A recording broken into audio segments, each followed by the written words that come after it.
a button is pressed once again for a week where not all players are available. So instead, just gonna hang out, have a talk about Talk miscellany. lore and backstory and random things going on in the heads of the players and the storyteller, and Q&A with a chat. I don't have any high concept things I want to exposit this time around. I got a lot of those settled during lore session 1. So as an opening hook, I'm interested in what Arms of the Chosen here has to say about the magic materials. Arms of the Chosen was an okay to good book, most from my memory of going through it. You can make an artifact out of anything, but hey, especially the big 5. The special rocks. The rocks that hate. Technically, the essence of creation can reside in anything, but we call it the 5 magical materials because this is where they usually go. When you put especially the right kind of energy together, it becomes these materials anyway. Yep.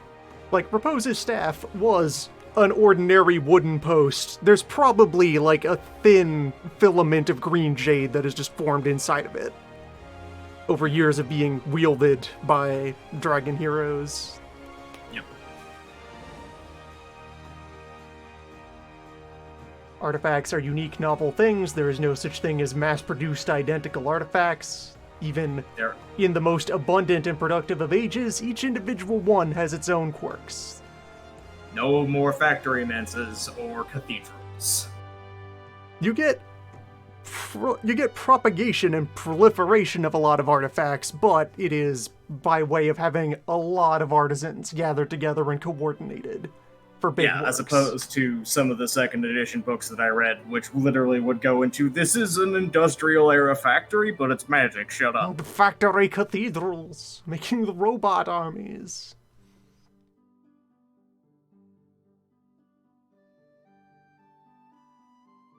Yeah, and so magic materials influence theming for the evocation tree that you're definitely going to invent and bother to purchase. Someday, maybe when Exigence comes out, eventually. Or having when I go something mad. made of multiple materials can diversify the themes available for that, I guess. So, Orichalcum. Your super gold.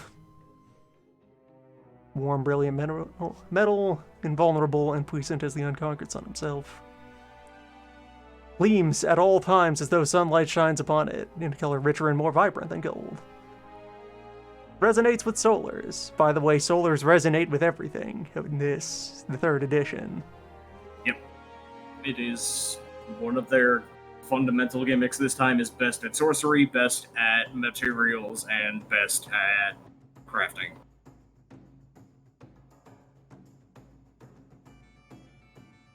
Which, alright, this is solars are better than you thing that at least this bullet point feels on theme.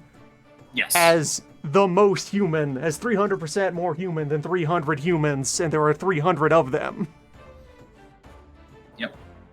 Or more. They're good at using tools to inflict their will on the world. They do the human thing really loud. Yeah, like, they actually, for all of the shit I can throw at 3rd edition core and the development and the design philosophies behind 3rd before the new developers took over, they did at least say that they were scoping down Solars being supreme best at everything forever, whatever, etc. Solars are peak human. That was much more tied into... That was the scope they narrowed it down to. Super -human. Anyway, veins of Orichalcum ore appear close to the sun beneath mountain peaks and alpine plateaus. Alright, there's an idea. 2nd edition had to say, as an idea for Orichalcum, that it is something that you have to manufacture. And, like, you need to set up a metalworking smelter that operates almost entirely with, like, giant mirrors focusing sunlight. You do not use fire to refine Orichalcum. You have to use holiness itself. You fucked it up. You introduced fire essence. That's wrong. That's for other things. Ancient savants' new methods to distill gold. Okay, yeah, that's still here. Yeah. Distill gold into orichalcum using lava and sun-focused mirrors, which also the my repeated references earlier to especially pious volcanoes. Fire is good friends with the sun. Yep. And of the 5 elements, probably the holiest generically because of that. Fire can participate in holy works.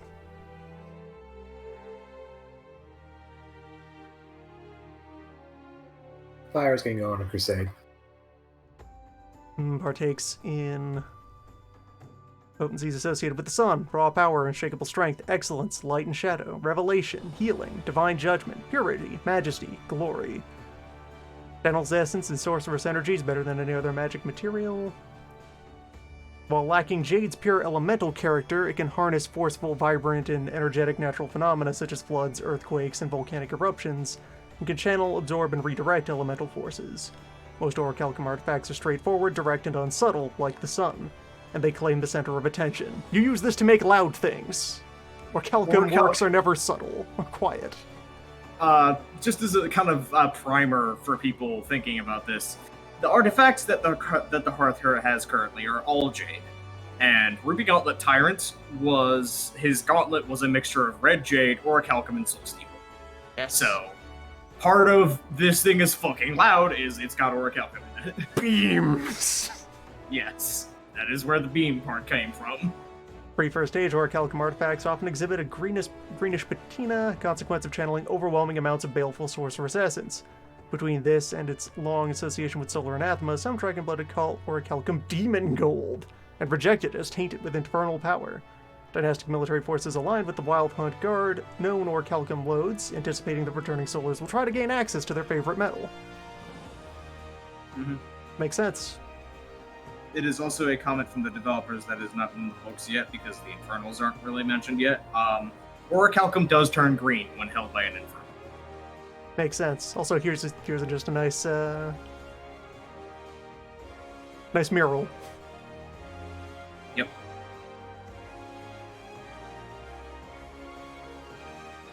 It's folks getting together to make a thing.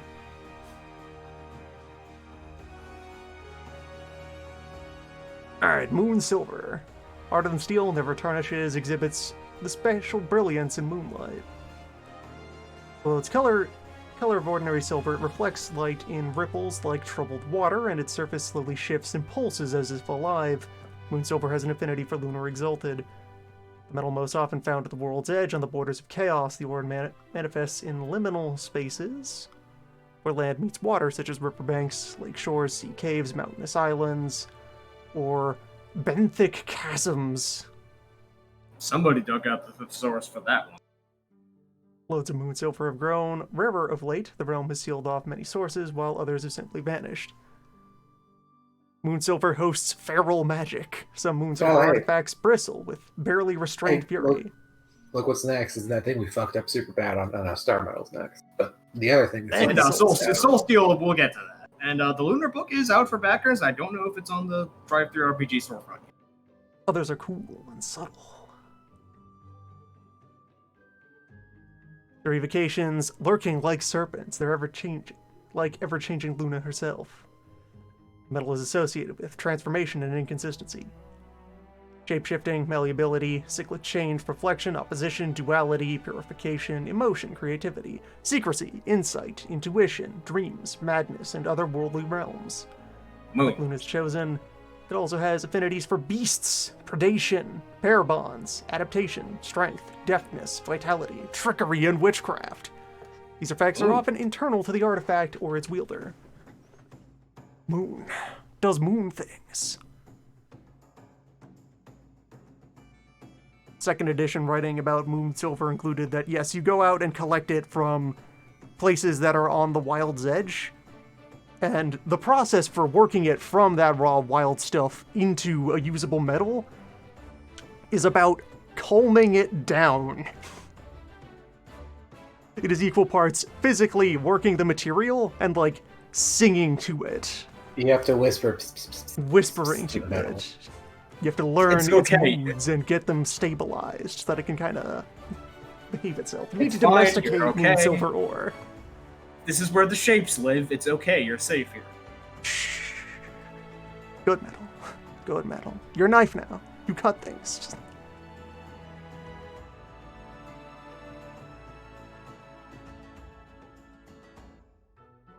Some moon silver artifacts can modify their own shape and substance, normally an unobtrusive process, but occasionally a spectacular one. The metal sorcerous applications lean toward internal power and transformation, as well as transmogrification of others. Morphing metal. It's shape liquid.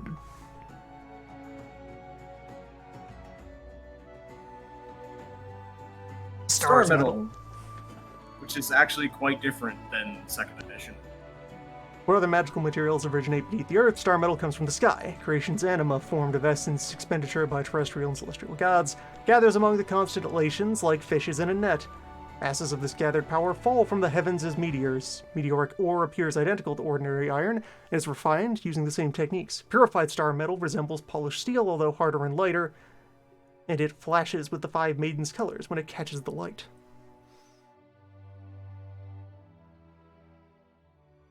Alright, some of those understanding but disappointing changes. Prior editions, star metal, yes, it is, meteoric iron. Yeah. Sky This metal. occurs when gods die. Yes. Their stars fall from the skies. Star metal was explicitly, we took the corpse of a god and beat it into a metal. Note that it is also then the favored material for making the tools of the people who are the heaven's internal police service. Ask what happens then. Yeah. Basically, there's very few things that actually scare gods to death. Like actually remembering, wait, I have some limited form of mortality. One of them is the Internal Revenue Service showing up with a corpse of their dead comrade as a big club. Chapter 7 bankruptcy. Yes. No other magic material is as scarce as star metal. Yeah, that is retained. That is very uncommon. Meteors fall but rarely, and their size cannot compare to veins of subterranean ore. The sidereals claim most of it, their astrology leading them unerringly to freshly fallen meteorites. This is also a thing that makes a lot of sense, lore and flavor-wise, of predicting meteor showers is like one of the big things that astrologers try to do. And if you can pull that off, that's a sign that, you know the heavens and can read fate very well. Mm-hmm.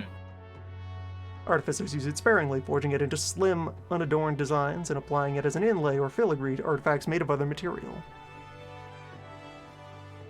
Gathering as it does in constellations, star metal has an affinity for the threads of the loom of fate, and for the magic sidereal Exalted.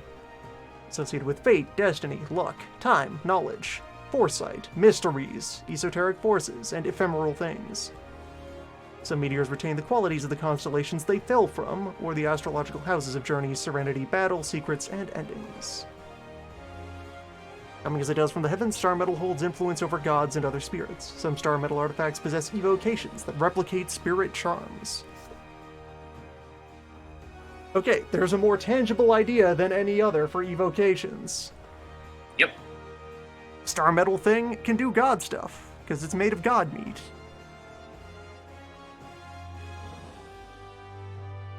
Soul Steel. Only magical material that doesn't naturally appear in creation. It's from outside the environment. Occasionally found in the underworld's depths, where many ghosts have fallen into oblivion or where necrotic energies gather into domains.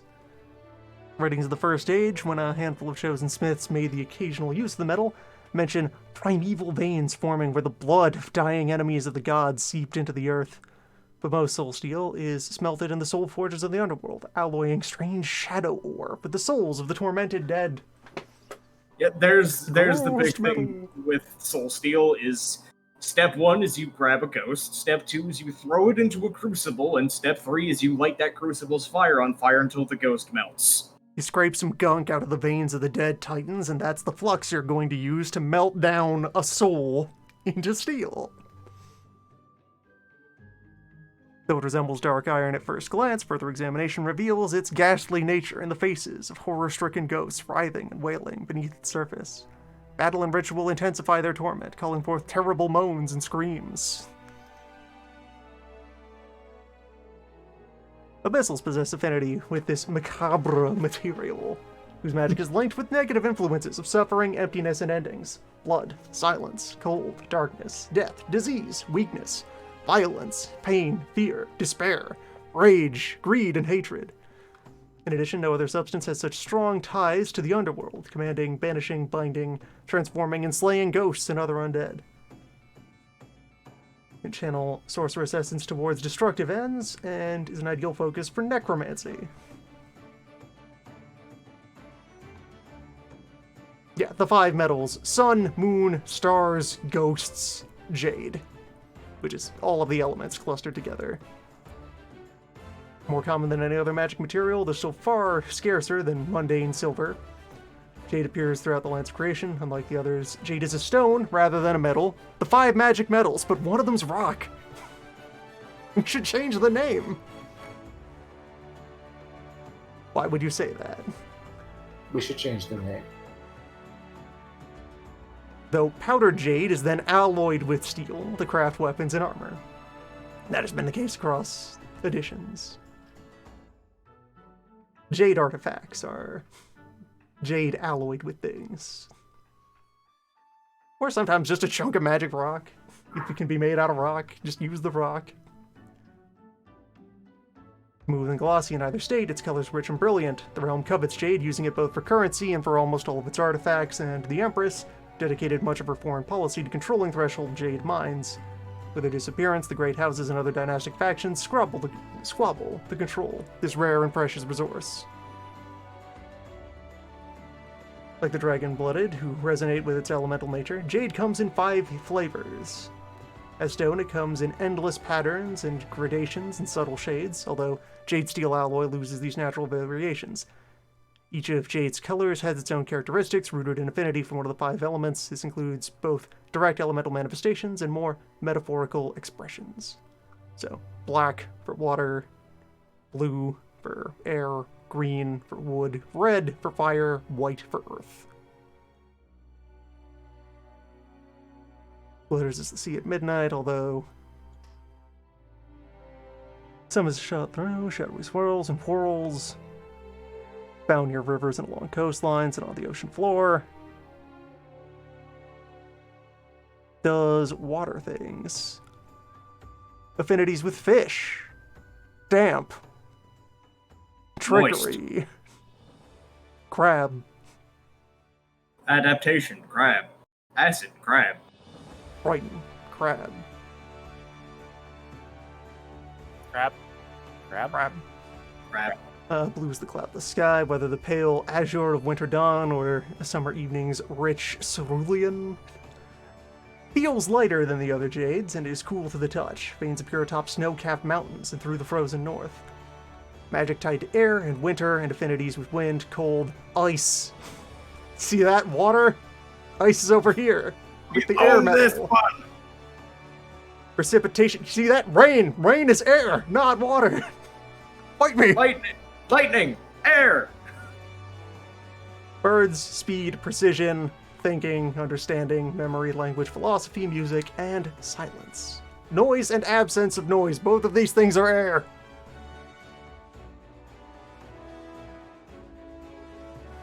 Yeah, if you wanted to make a magic fishing rod, black jade, strong candidate material, since fish.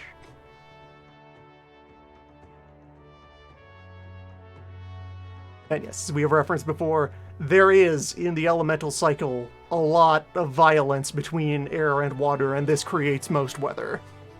There is a literal, war of extinction between water and air up in the Northwest. Which neither side can win, because they're both elements. They just happen. The elementals don't quite get that it can't end. Literally What's there to cannot. get? Just keep fighting. I want to make sure I have this right. So wind has wind itself, sound, the absence of sound, ice, and rain? Yep. Sure, okay, cool. All right, that's makes some sense, I guess. And sometimes we'll also tie into music. Green jade appears in all the vibrant hues of fresh vegetation, sometimes mottled brown. Even when worked, it looks more grown than carved. It can be found within forest-cloaked hills, beneath jungle soil, or caught in the roots of ancient trees. Its evocations tap the essence of life, giving it an affinity for plants, animals, wilderness, fertility, growth, vitality, interconnection, pleasure, nourishment, healing, narcotics, and poison. This is the reminder that Yang's crossbow has a actual flexible core of green jade in the middle of it, as the wood actually has it as the sap core is green jade. Which you've already unlocked one of the evocations. It's based on interconnections. And it is acknowledged that the metals are not all strictly exclusive with each other. There's overlap in the themes of many of these metals. Red. Blazes scarlet, often shot through with fiery orange and yellow veins, occasionally streaked with smoky gray. Colors shift as it catches the light, feels warm to the touch, found in places that have known great heat, volcanic islands, lava tubes, burning desert sand. Affinities for flame, smoke, heat, light, illumination, revelation, warmth, passion, zeal, unpredictability, flickering movement, violence, destruction, purification, and renewal.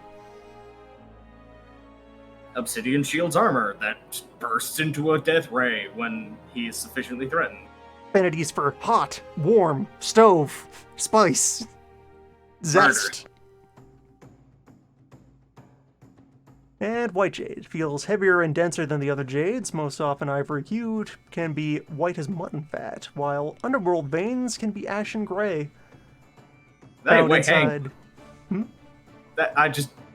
An acknowledgement, yeah, jade is in the underworld. I forgot about that. It happens. Ghost ore.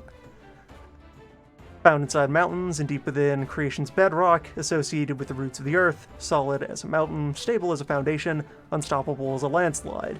White jade artifacts have affinities for earth, stone, solidity, stability, harmony, strength, momentum, gravity, resistance, inertia, magnetism, stubbornness, tradition, history, passivity, and sleep. Here's things. I'm saying right here, you cannot move me. Good day. No, sir! Not getting out of this chair!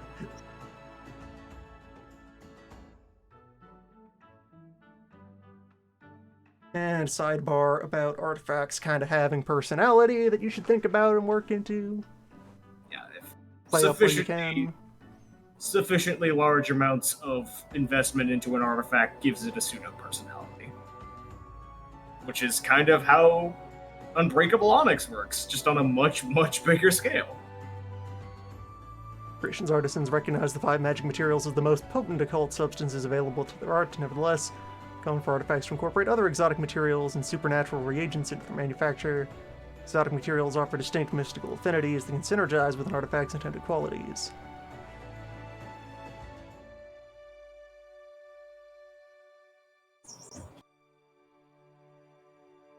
Ageless Celestial Peachwood.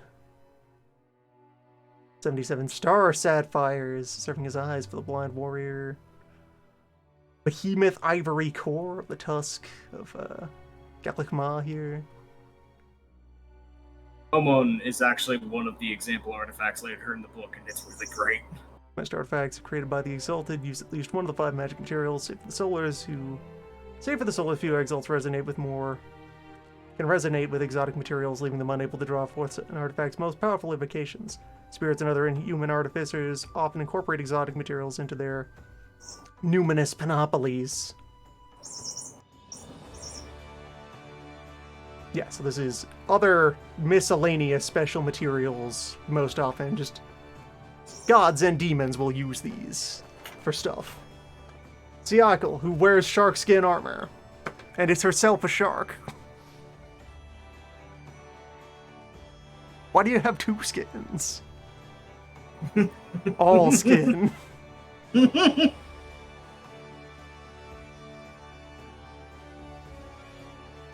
And then, list of who resonates with what.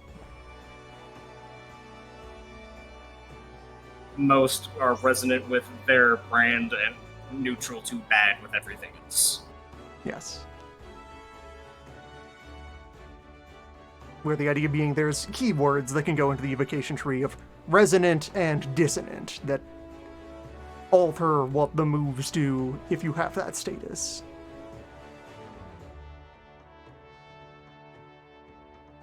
Yeah, so things like the cube, which was once a behemoth, that's an exotic material that could be worked into a very fancy thing. Maybe. If you had a good idea for cube. And could actually work an artifact, which I don't believe any of you have Not the yet. prerequisites for that. Not yet, yes. Not even close. I would need some lore. Where would one go to find lore? I don't know, where would one There go was to- some inexplicably well-informed old and young man. Quite a few of us have lore access, if I think about it right. Yes, actually a lot of you have lore. It's just a lot of you haven't used it much. What is the science? Well, yeah, so that was a topic I wanted to look over just out of this book. Yep. And we relax into a Q&A session, actually. Just kind of open discussion about whatever. Yeah. I have a question. Sure, what's up? So the boat, and Yeah. that boat that is also a house, Yes. that is tied to water aspect ideas, correct? That is Black Jade from top to bottom as far as you saw, yes. I'm not going to try to steal it, but if Spanner was the one tied to it rather than Obsidian, would there be any more synergistic effects because it's more tied to me? Not actually. By default, all dragon-blooded are resonant with all forms of jade. So even if you are a fire aspect, you resonate with water jade. Resonate There with are- Jade, neutral to the heavenly metals, dissonant with soul steel is the default array here. Yes. So, like, it would not do Angler much. There would be probably slight differences, but it would not be better. It would just be a little different. Question: what were Spanner's daughters and wife? The wife's name is Ren, and his daughters' names are Polaris and Ursula, and they are identical. It's Ren In, Flare. well, hold on, let me phrase that. They're identical in like physically. Personality is very different. Request to know Chief's full name. Per the deep and storied warrior culture of this swarm of cats that's been following the family around, any words screamed in anger at the cat are accepted as a newly earned title. Chief has many names. In many Chief has lands. been called many things. It makes sense. Chief Chief is a very badge of sturdy honor. individual. As Chief is an accomplished warrior. Any angered or bewildered invective towards a cat is now that cat's name. So Chief's name would probably take several hours to say it full. And yes, Chief as a cat will not respond to any of them unless he damn well feels like it. How powerful of a being is Chief? 3 not familiar. Okay, so if I kicked it, it wouldn't just explode. If you truly put murderous intent into kicking it, you would have a decent chance of like actually killing him. If you put actual murderous intent into kicking a normal cat, the cat would explode. If you put an actual murderous intent into Chief would have the chance to actually fight back. Chief would probably not win, but Chief would give you a lot more of a fight than you expect. Chief would probably notice when Chief is outclassed and evade and go find backup. Okay. Then Yeah. you would be fighting Chief and Azar, and that would be more of a problem for you. Azar and probably In case at anyone least didn't catch that layer of subtext, yeah, that is Auntie's cat. Yeah, no kidding. That is Azar's familiar, who she's explicitly tasked to abuse Repose as part of his training. Azar was not the best family member. If Chief is with Azar and only with Azar, and they're completely alone, then Chief becomes Precious Baby. Yes. It is much like Grebo and Nanny Og, where Nanny Og insists, oh, it's a wonderful cat. Grebo's just a lovely cat. And then anybody else who tries to interact with Grebo to get their hand bitten off. For the kind of rolling side conversation on the side, are Abyssals forced to be evil, or can they just be edgelords now? Abyssals have not had official write-ups in most of the stuff as of yet. the parts that have been rewritten in 3rd edition are pointing to a pretty dramatic pivot into how the Death Lords and their servants are portrayed to more original material versions, as opposed to the Saturday morning cartoon villains, but without the fun, self-knowing aspect of it of 2nd edition.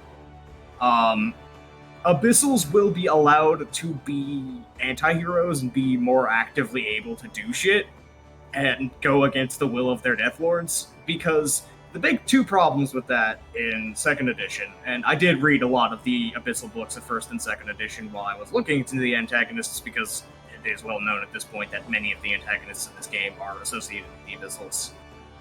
The really big problem in 2nd edition and 1st edition, but primarily 2nd, is that by default, every Death Lord personally exalts every Abyssal by having a thing that's called a Monstrance of Celestial Portion, which is basically a psychic torture chamber for a solar shard that turned evil.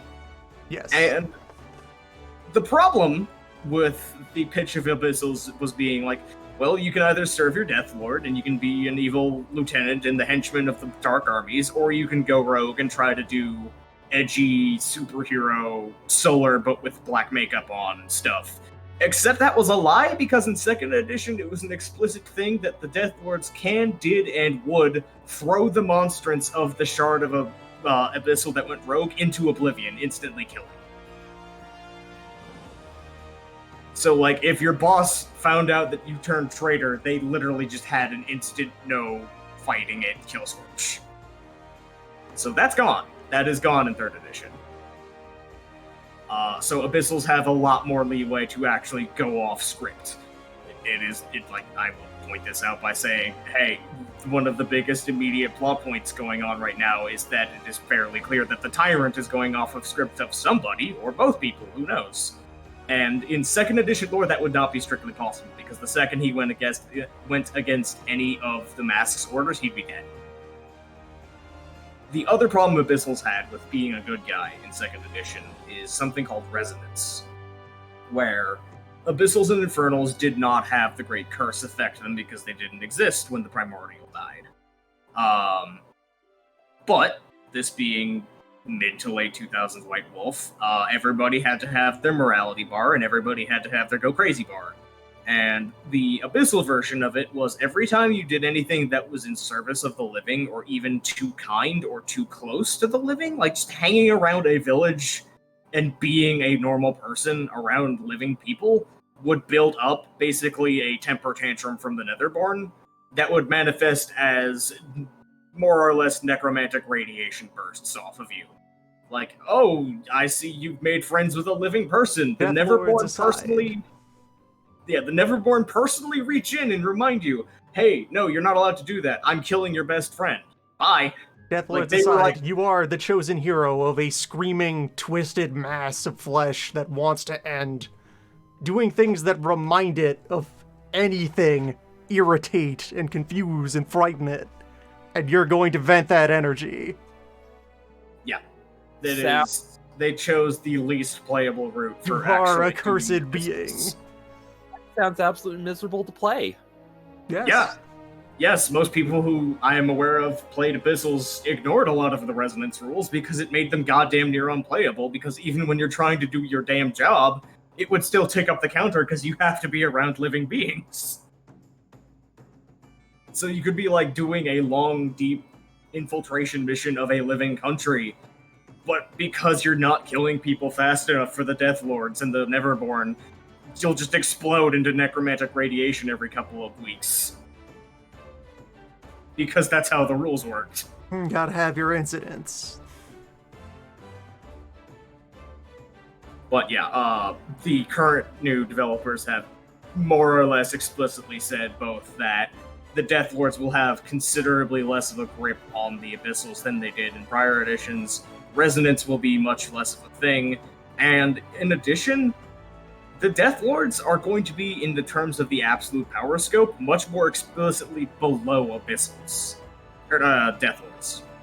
Because, like, in 2nd edition, Death Lords were, like, Essence 9, each one of them could fight off an army while filing their nails. Just Supreme Grandmaster cannot be touched.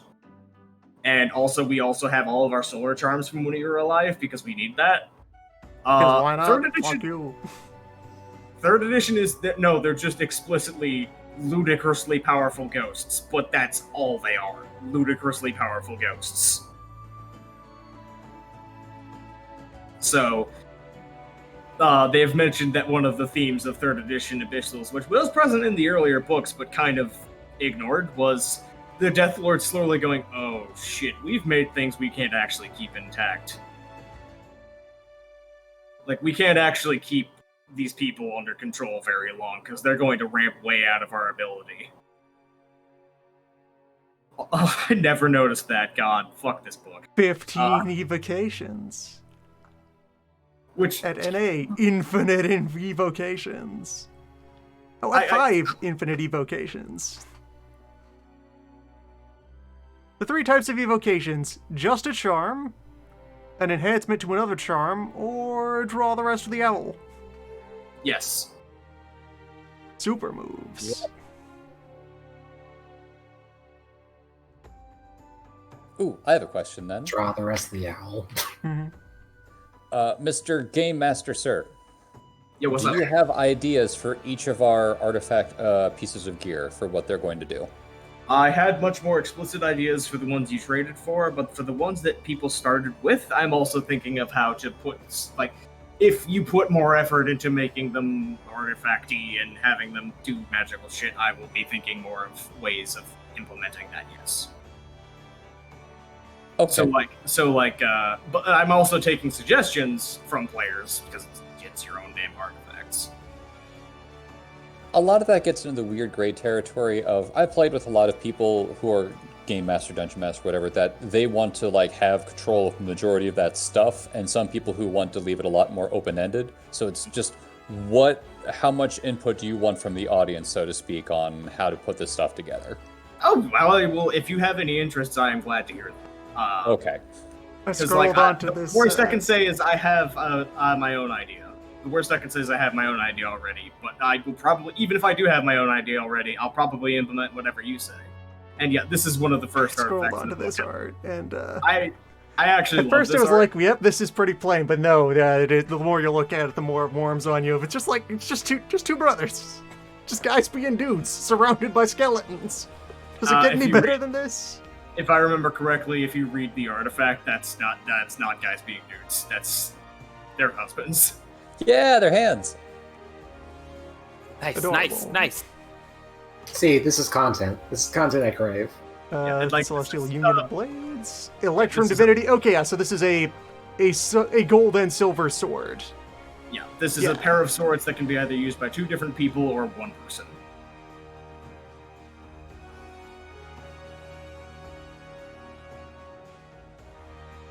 Kill it. If you wear Soul Steel too long, does it start to mess with your head? If you're dissonant with it, oh yes it does. That is, dissonance is just like, I want this off of me, it's making my skin crawl, make it stop.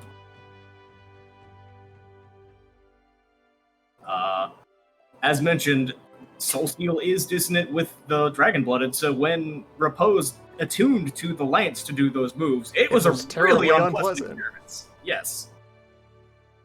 And yeah, here's, like, this book has all of the example evocations that have been written, and I will say, like, most of the artifacts actually have some pretty interesting trees. But we see right here, like, dissonant. Yeah, If- dissonant if you're- keyword. This move works worse. This whole branch is just cut off from you if you are dissonant with You Jade. do, like, I think only Abyssals are dissonant with Jade, or maybe some of the other ones. But, like, Sidereals are listed as dissonant with everything but star metal. yeah, that makes sense. But They're like, very if you are marked as bad at this, don't take this because you're not going to get all of you want out of it. And Resonant is the opposite, where if you are the brand of this thing, you get bonuses. It's like the mastery and terrestrial tags in martial arts. Yeah, Resonant, or if you're a solar or a lunar, basically is what that translates to for this moon. For Silver these artifact. silver claws, yeah.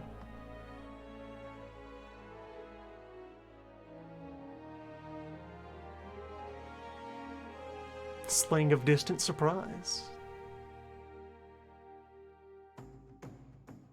Is a sling considered to be a thrown weapon, or is it a actual archery-based weapon? I think slings are categorized as a throwing weapon. 'Cause Yeah, you're that throwing sounds rocks with the sling. I That's- could yeah. see it being Throw both ways. long range. That is why I paused, because thrown. Okay. It's really one of those, I get it. I get what you might be, like, thinking here if it goes either way. Mm-hmm.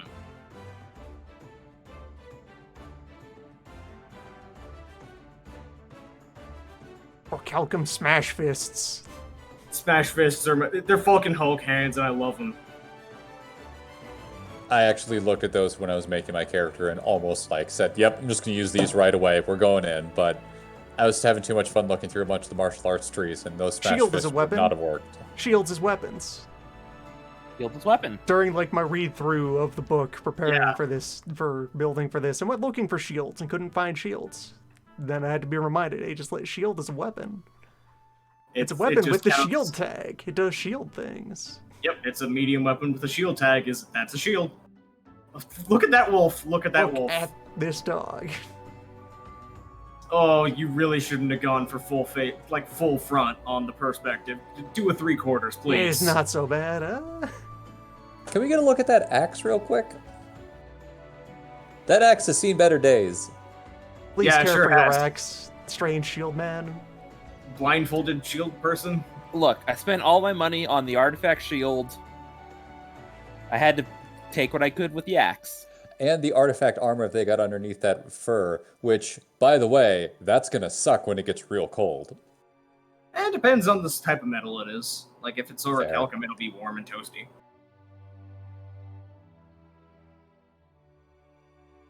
And yeah, right, this sidebar right here is kind of referring to the artifacts that you all started with.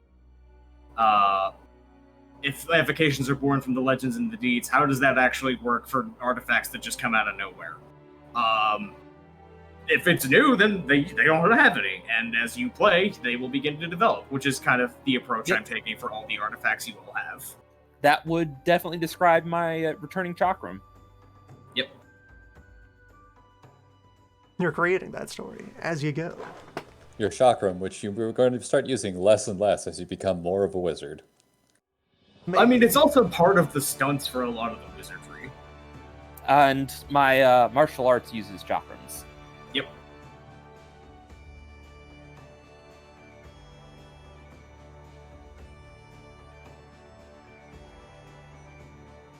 Ooh, that person's having a bad day. Poke. Oh no, my everything! Seriously, would you people take better care of your weaponry? Yeah, no, the guy with the sword on the left. What the hell, guys? Oh, That axe is also falling apart. That poor motherfucker with the nunchucks don't know what he's about to get into. This is a good sword, I say, handing this child a okay, chipped this and is cracked just like some fabric blade. coming off of this dude's belt. The lighting for Yeah. a moment made it look like it was a shoe that had been knocked off of someone who was flying through the air. Yep. Alright, that's fantastic. That's new headcanon. A friend of mine also just mentioned to me, maybe that's the same axe, an incredibly cursed axe that gets you get murdered by artifacts. The worst axe. What's this thing's power? To kill you. To make someone look really cool when they kill you. Not other people. Kills you. Yeah. Bargaining with the Tenebrous Prince. I really love this artifact because it actually shows a lot of, like, you can do a lot of cool shit if you go off the rails. This is a Soul Steel artifact that has the ghost of a First Age sorcerer in it. Ooh. If you want to access his knowledge, you can go into his whack-ass soul domain. There you enter my magical realm. Try to deal with the giant asshole sorcerer prince from the days when everybody sucked. Don't do it. That's another don't. You do get fabulous prizes if you pull it off. Underline don't. The hell is Long Fang? That's probably it. Javelin? What do we... The javelin became the yeah, core Short of range the throw yeah. sword. weapon. Yes. Alright. Weapon of the Wild Hunt, specifically.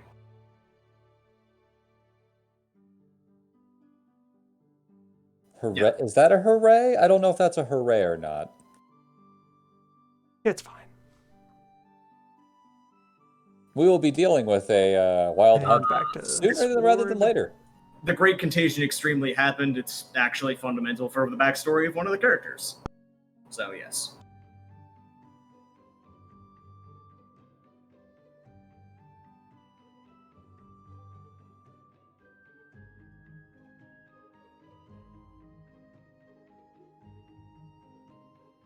How did the Great Contagion hit the segment of the 100 Kingdoms?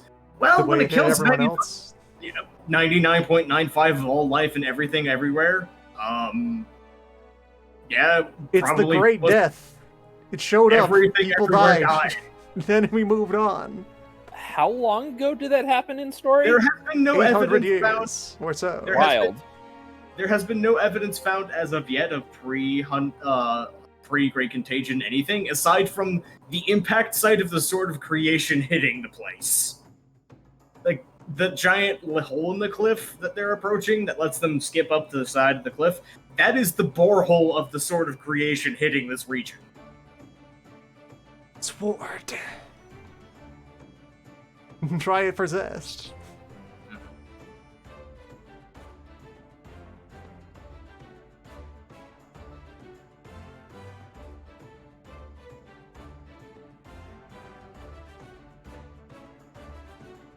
The Nightmare Shard. All right, my brother texted me this one, so I have to say it out loud. Is Spinner irritated with Obsidian for saying that everyone else's training methods was bad? No.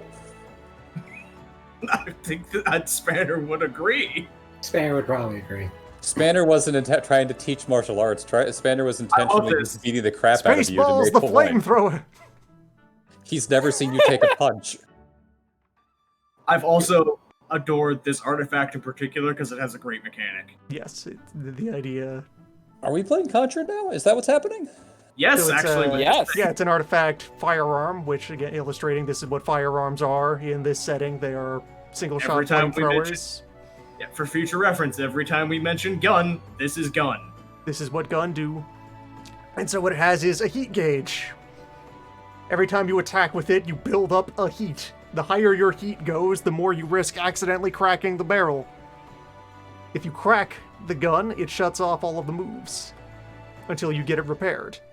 Various moves have heat in their cost, or an amount of heat you need in order to activate them, or heat Or give you somewhere back in the things the violence. move does. Danger mode.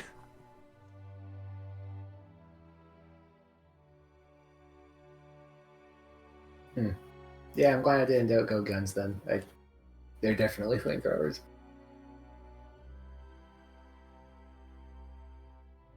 Shipbreaker. Black Jade crossbow.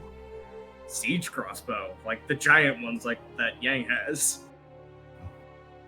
It's kind of incredible. He just whips that thing around like it's nothing. Although he's a dragon-blooded, so.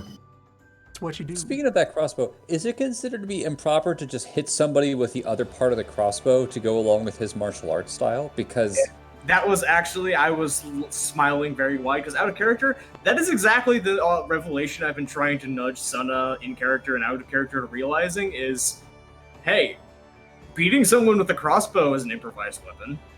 That counts as a form weapon. well, is the butt of it considered to be an improvised weapon? Because to me, that's more of that's what it's a secondary aspect of the crossbow is. And if someone gets in your face, you can smack them with that and not break your weapon. It is not a club that shoots bolts. It is a bolt that, when pressed, you can use it as a club. Which is Yes. true of a lot of things. You can use a lot of things with clubs. Yeah, when pressed. But yeah, but basically using the crossbow as a melee weapon is what I've been leaning towards having Yang do in Goose style, that or things that Yang steals from. Yeah, that's why I was trying to run around and find, like, folding chairs and shit. There's the wheel. Oh, Spin. I love this art. does she have enough weapons on her? No. No. There's room She's for a more throwing weapons. expert. Legitimately no. bit more weapons over here, over there, all along either arm. Oh, she's probably got at least a half a dozen we can't see. Probably This closer is to a only the dozen. first layer of the outfit. Mm-hmm. Remember, throw experts can shove stuff into hammer space. Yeah, elsewhere is a powerful tool. Blazing Sundog Strike. Revolutionary Sun Mandala.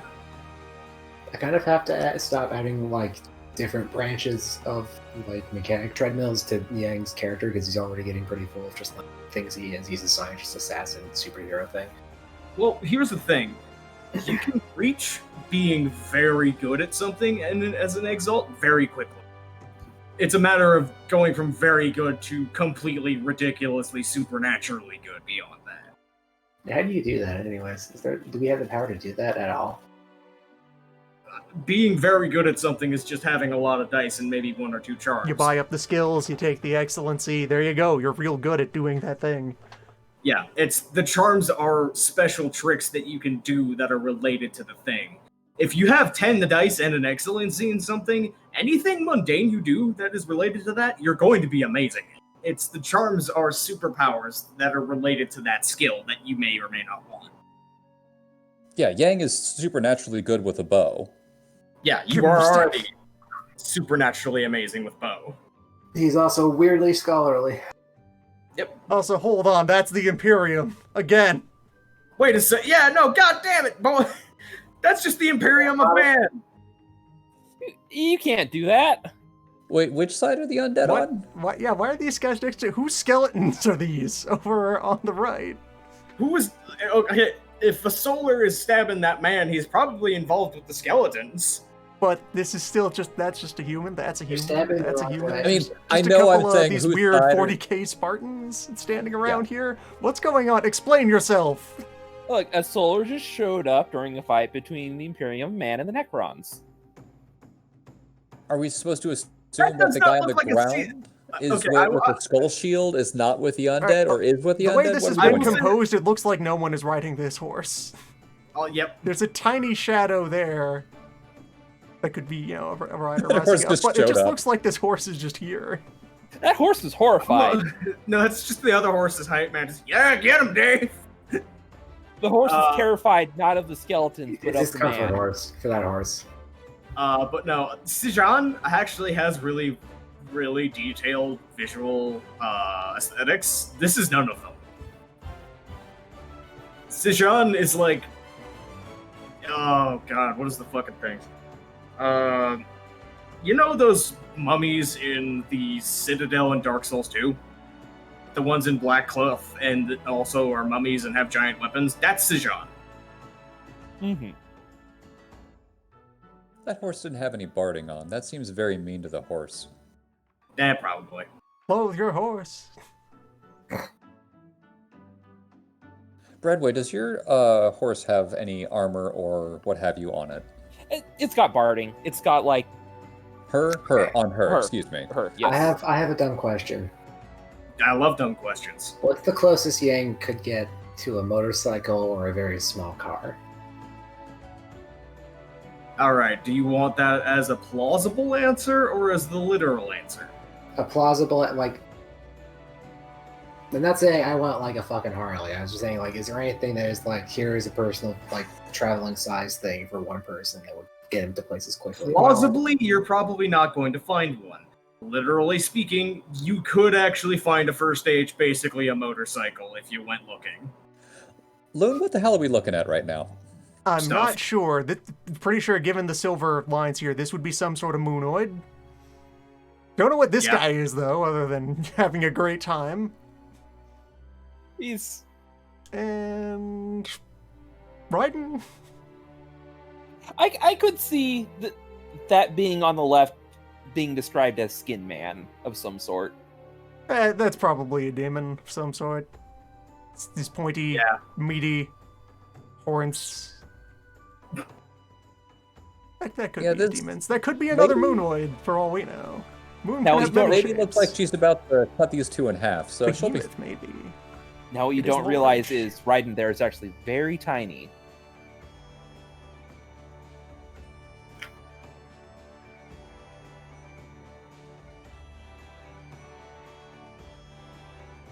And armor. Armor chapter. Armor art. Yep, that's All armor. of us, yeah, all of us wear light armor except for Obsidian, who wears medium, correct? Yes. Yes. I believe Obsidian's wearing a reinforced buff coat right now. Yes. Yeah, which is this artifact right here is one of those. So there's artifacts of all types. Yep, that is armor. That's armor, and you're wearing it. Look at this Oh, nice gentleman. oh. He seems so nice. Look at this nice soul steel armor. Ah. I've got the ghost stank. You must obey. The mechanics on this armor are actually pretty tightly wound together. It is basically intimidate into compel you to follow my orders into I own your soul. Obsidian, On a who wears pedestal milk of your armor. bones. The next page has my favorite evocation name in this entire book. Groveling fools. Yep. Skeletor male. Yep. Ah. He-Man. Actually, is it Obsidian who's taking? No, Obsidian's taking the most damage. It's just that old man got knocked closer to being dead.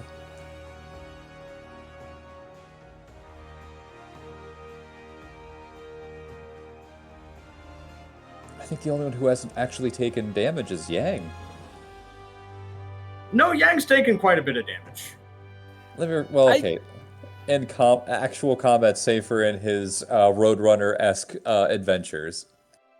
I don't think The cat inflicted lethal damage. Oh, fair. I don't think I taken damage.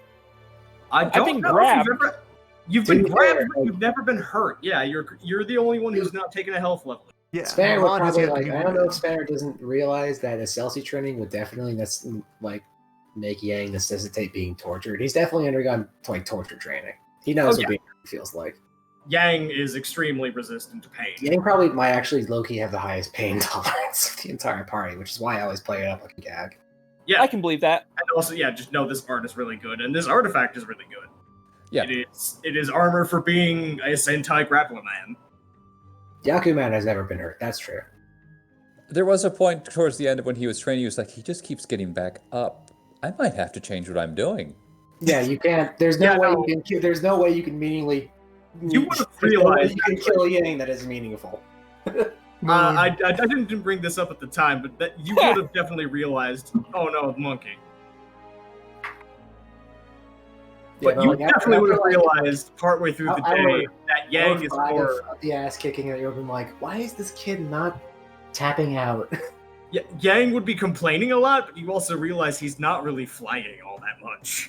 Yeah, Well, a lot of it was yeah. to push him to like do something unexpected or at least try to like fight back, but most of it just seemed to be he was just rolling with it. It's like, no, I don't want you to roll. Hit me. That's how Goose style works, motherfucker. You just roll with it.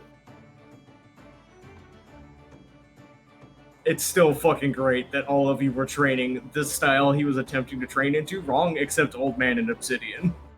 Which is perfectly the correct people who would get it. For Resource 3, there is a drug that will let you look Oh, beyond the no. barrier and encounter Yeah, the no, spirit. check out what this does. Oh wait, I read this one. This is weird. Just take some hallucinogens and talk to gods. Fucking stagger in. Hey, what's good? I should get that so I can make like a scene where Yang walks in with even better weed. Frankly, having an Artifact 3 that is entirely just an artifact medicine cabinet, you don't need to, like, that's going to give you, like, resources 4 or 5 for basically any sort of synthesizable drug.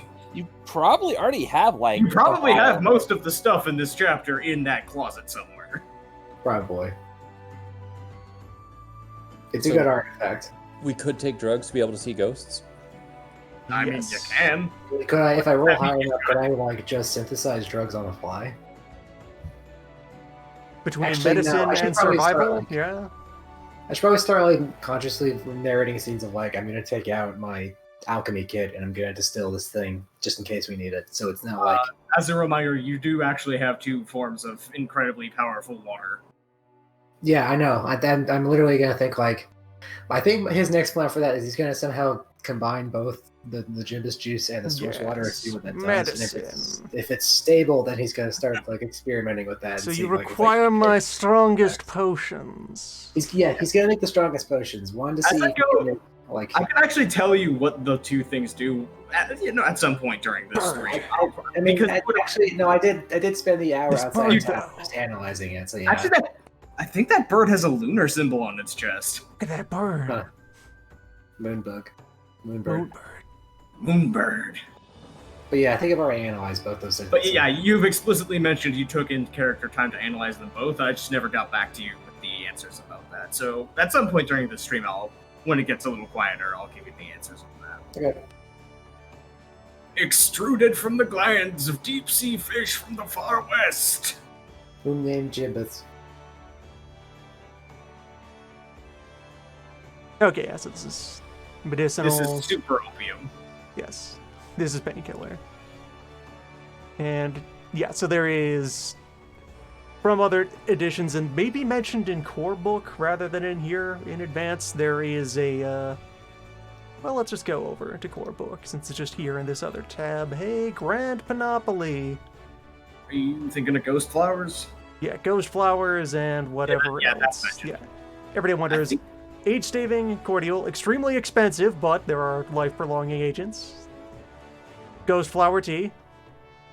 To see ghosts also makes you more vulnerable to possession by ghosts. Do you remember what I described that flower that showed up after helping Clay Bottom as? This is what you make out of those. Wait a minute, something's wrong with this dude. Yeah, you see Look- ghosts. Well, He's no, fucked his up on stomach, ghost flower. his stomach looks weird. Something's Also, off. he's fucking He's weird and he's lumpy. becoming desiccated. That's the part of the art. Like, that is the desiccation going on. Strange. Look at his Yeah, I didn't hand. know if they were trying to show him as being like super jacked in the stomach, or they're trying to show him like losing. Look at his head and his hands. He's, like, literally losing all of his body mass. Okay, fair. Because for a second it's like, wow, that guy's kind of jacked. No, he's Yeah, not his- jacked. Never mind. He's got Mick Jagger abs. His lips are turning blue. Yep. He's not doing good. Yeah, so small dose, you can encounter ghosts in your dreams. Many doses, you can remain awake and still see ghosts. Many more doses, you can start touching the ghost. This is how ghosts and people have children. Or some other ways as well. Side effects include you look like a fucking walking corpse because you've been drinking the You ghost look like juice. that guy. You look like Mick Jagger. Also, if you die while you have a bunch of ghost flower tea in your system, yes, you're going to become undead. You're kind of You are already a extremely ghost. better to this world, you dumbass. You broke down most of the adhesive between your soul and your body. Just slides right off. Yeah, he is actually a little more Iggy Pop. Look at his pants! Look at his extremely modern He's just pants! wearing jeans! Those are just slacks! Maiden tea, herbal contraceptives exist and are widely available throughout the creation. I do like some of the stuff they do in the writing with Maiden Tea, because it is actually like incredibly multifaceted in what it actually does. And it is by gender, so like everyone is expected to be having it if they don't want kids. It's just a nice detail. And miscellaneous talismans. Many are just bullshit, but some of them work. Some do. Small, useful things. Alright, back over into arms. Question from my brother: do any of the characters have a positive backstory? No. No? I'm thinking about it. There I'm are thinking- parts that are positive, but not. I would I mean, say that probably the By whose most judgment? overall positive is either Angler or Milan, and they're the dynasts. So there's your answer. Yeah. I mean, a lot of the reason why characters would be adventuring is because there has to be something that's pushing them out there. Yeah, so what this art is for is actually the brush down here. That's an artifact. That's the reason they're doing it? Isn't there anything else? It's just the brush? Nothing else. It's a magic brush that takes dictation and writes stuff for you. Yep. Oh, Also, That's a Yankee 2-dot Ice artifact. Yankee Ice brings up something from the Dragon Blood book that I was thinking of when Maiden Tea was mentioned. It is a societally accepted thing in the realm that for an asshole husband who's been caught philandering before, or just someone that you don't trust, they hire someone to follow you around, and anytime you are alone with a woman in any situation, they very conspicuously hand you a packet of the tea. Just constantly fucking dissing you in front of everyone. Which I could just as well sideline over into a section of Dragon-Blooded book that I actually bothered to look at for the first time relatively recently. Let us see. Life in the Empire. Ooh, Fire Dragon style. Society. Yeah, there's actually a lot of really good information in the Marriage realm. and children. There's a bunch of good stuff in here for, hey, Yeah. let's actually think out how the gears of childhood. the society function. I read through that whole section. It's Yep. neat. It's neat, and it also gives you a very deep understanding of, yeah, wow, nobody would come out of this childhood any sort of well-adjusted. Hey, remember, this is a matrilineal and actually matriarchal society. Husbands are the currency that you pass around to other families in order to sign deals. Husbands are a little bit innately suspect and less trustworthy among your children because, And all right, actively, if it comes down to it, either he betrays his mother or he betrays his wife. And you don't want either of those. yep. Yep. Especially when betrayal in the viewpoints of the dynasty and in semi-observable empirical value means that you blew your chance for a dynast of your legacy being exalted on some random person from another house, or, God forbid, a peasant. Terrible.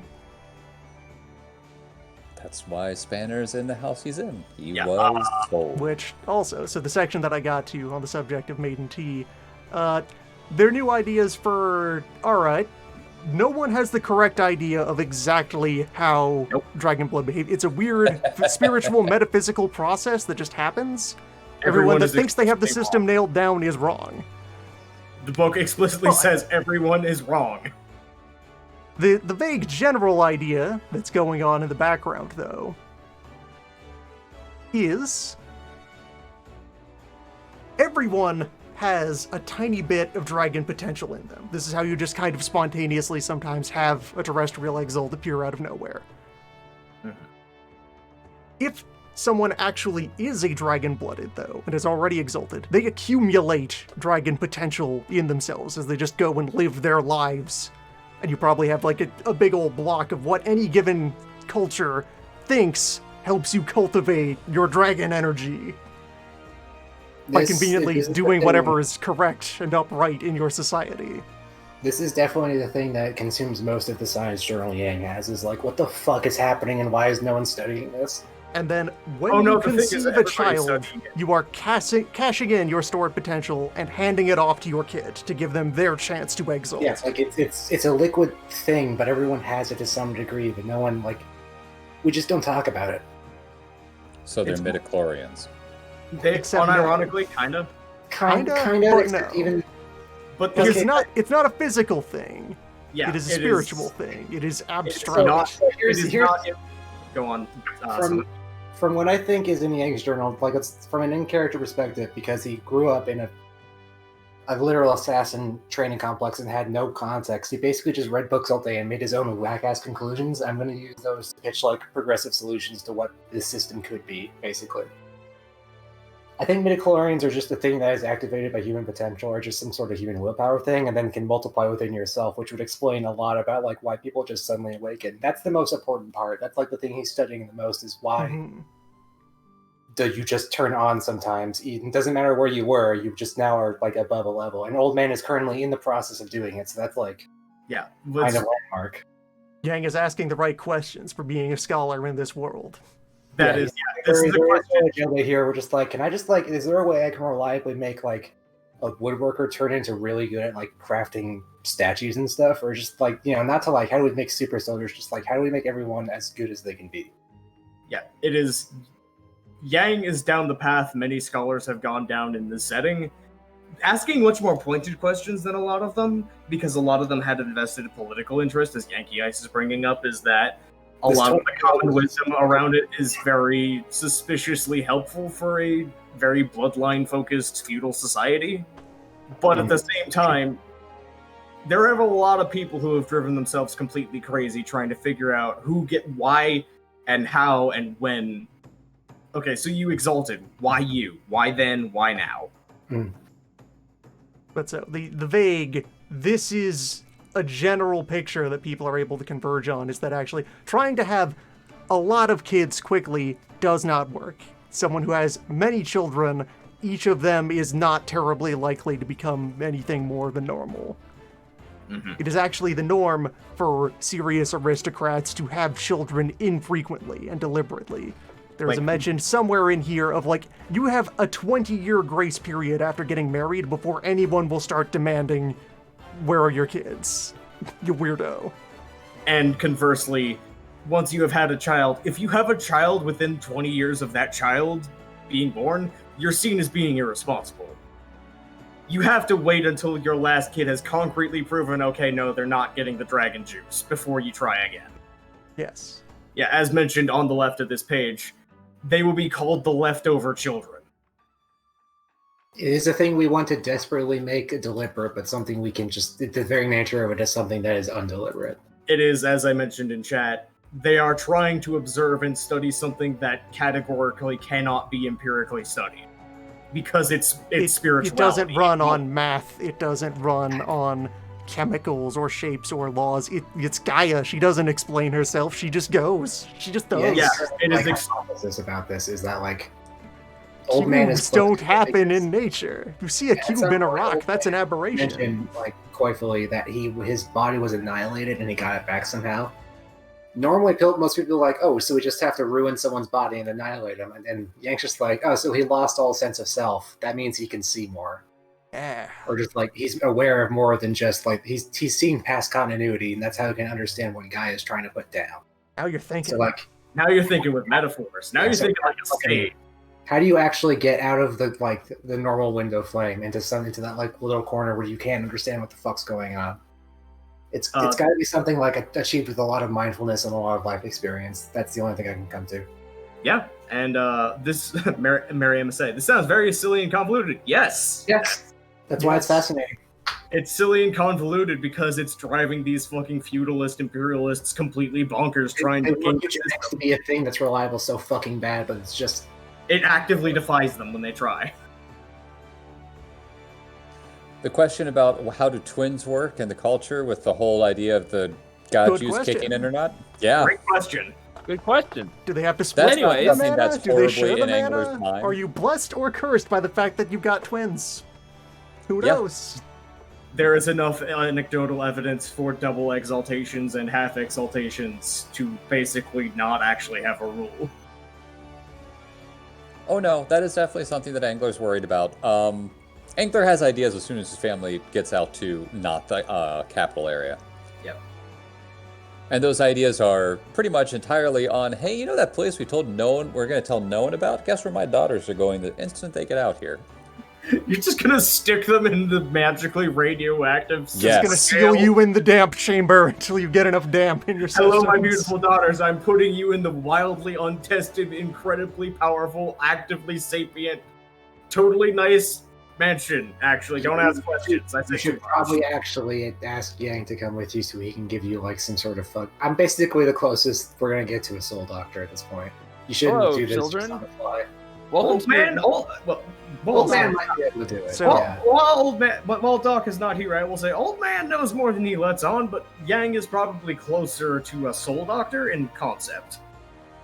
Also, So, I Vinay, Yeah, I as do well see as you there in the people audience and being like, hey, don't communicate many with others. rocks form like cubic or other polyhedral crystals? In the real world, yes, because crystals happen when molecules and atoms arrange themselves into regular geometric patterns because of magnetic polarities, in the simple shapes that they form down on, a nanoscopic level.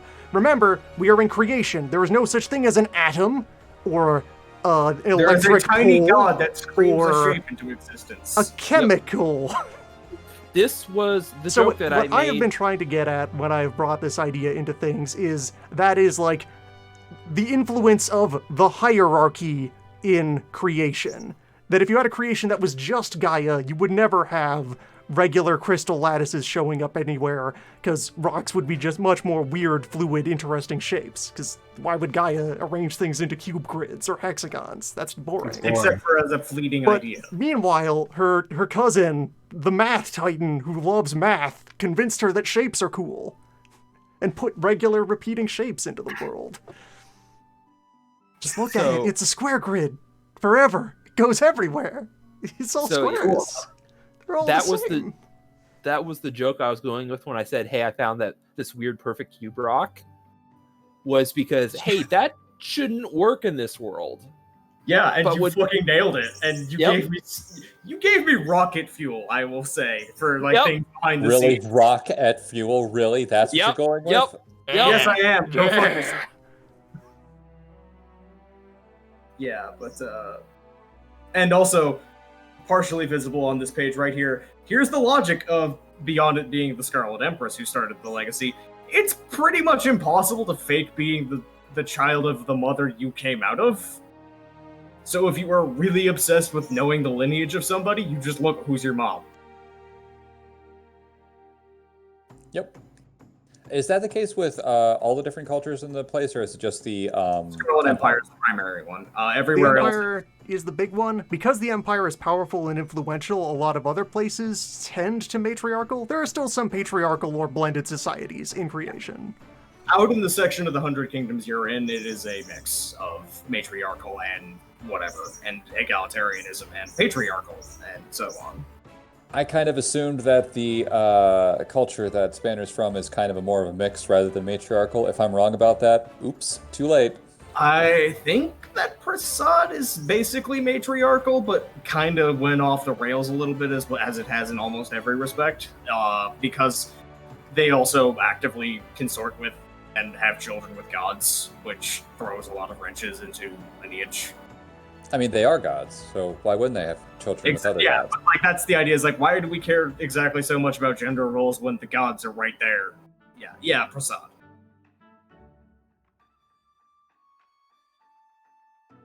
As you do. Let's pop back into arms. Bird.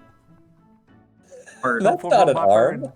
Which, This okay, is- actually, that's probably a robot bird then. It is a robot bird. We're displaying several artifacts in this. That bird, that's artifice, right there. What isn't an artifact in that room? Jeff here, maybe? I was Maybe? going to say Jeff, but now I'm not sure. Is this an artificial Jeff? Like, it's her arm, the The bird, arm, the brush, the the pen, bird. the goblet, That goblet is The obviously goblet. something. Let's the see. magnifying glass? Brush, The orb, bird, probably. lore stone. Ooh, Lotus go Blossom back Cone. up a little bit. I just noticed something about bird that I forgot from last lore stream. Notice that there was a definition of them with the little squiggly simoleon symbol in the front that says that some of them are Yes. first stage artifice. Those are Vanileth's birds. Those are the god of flight, Yes. artificial flight. He has birds that are his good friends, that are the only people who are keeping him company, that he made. Please His go beautiful find robot Vanileth. birds. He's very lonely. Oh. The god of air travel is very sad when people stopped making aircraft. Oh. When people rebelled against and mass executed the folks who were building aircraft. So that was actually the first draft idea for Milan, was he was trying to reinvent aircraft. You still can. Still good. Okay, so also artifact. This orb, that's an artifact. That's being used as a paperweight. It's also an artifact. That's a very thoughtful orb. It's a 3-point artifact paperweight. I don't see a problem with this. Up, 2 point, sorry. seal. Is there a stamp in this image? Is every item in. It here very well on might this be, and I disc. never noticed that. I don't see a stamp anywhere. Not on the shelves, no. Skull. There's something that looks like it's stamped on the hiding in papers. corner. Yeah, So there's a seal maybe on here, so maybe. Have we determined if the table is an artifact or not? Ooh.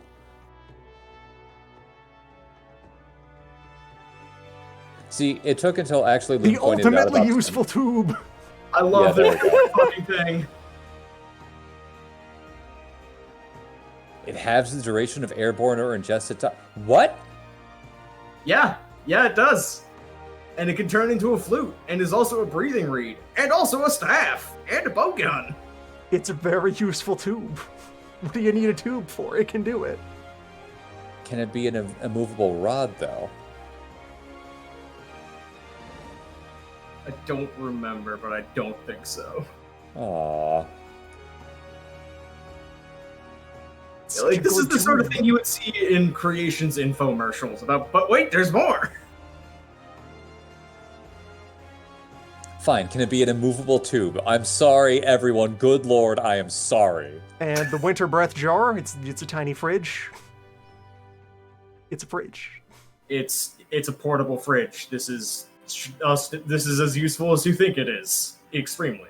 Yes.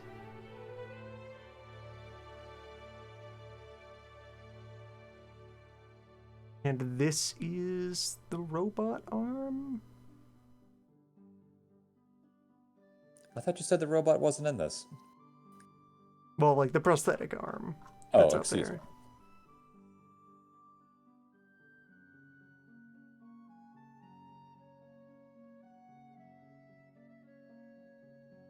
I want to meet this old lady now. If she has this many artifacts just hanging around, I want to meet her.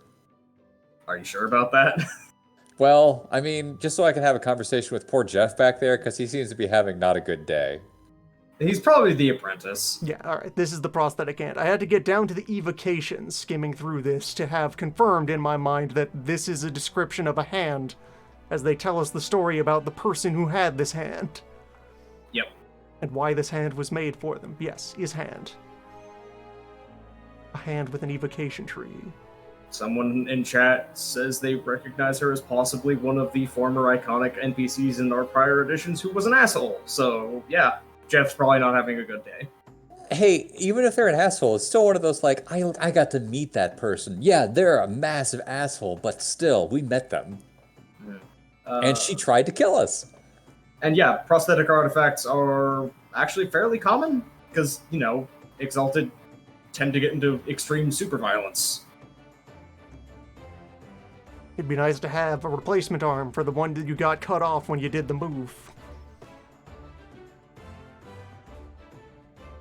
Oh, apparently she's the Wizard Solar from 2E.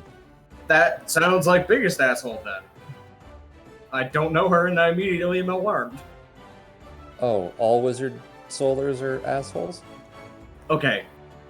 What part of Solar plus Wizard does not equal an exponential worsening of both of those words to you? Jade Steed, it's Yeah, deployable here we go. horse. So yeah, to the question of Yang getting a motorcycle, have you considered getting a magic horse? Because that would accomplish everything you want a motorcycle to do.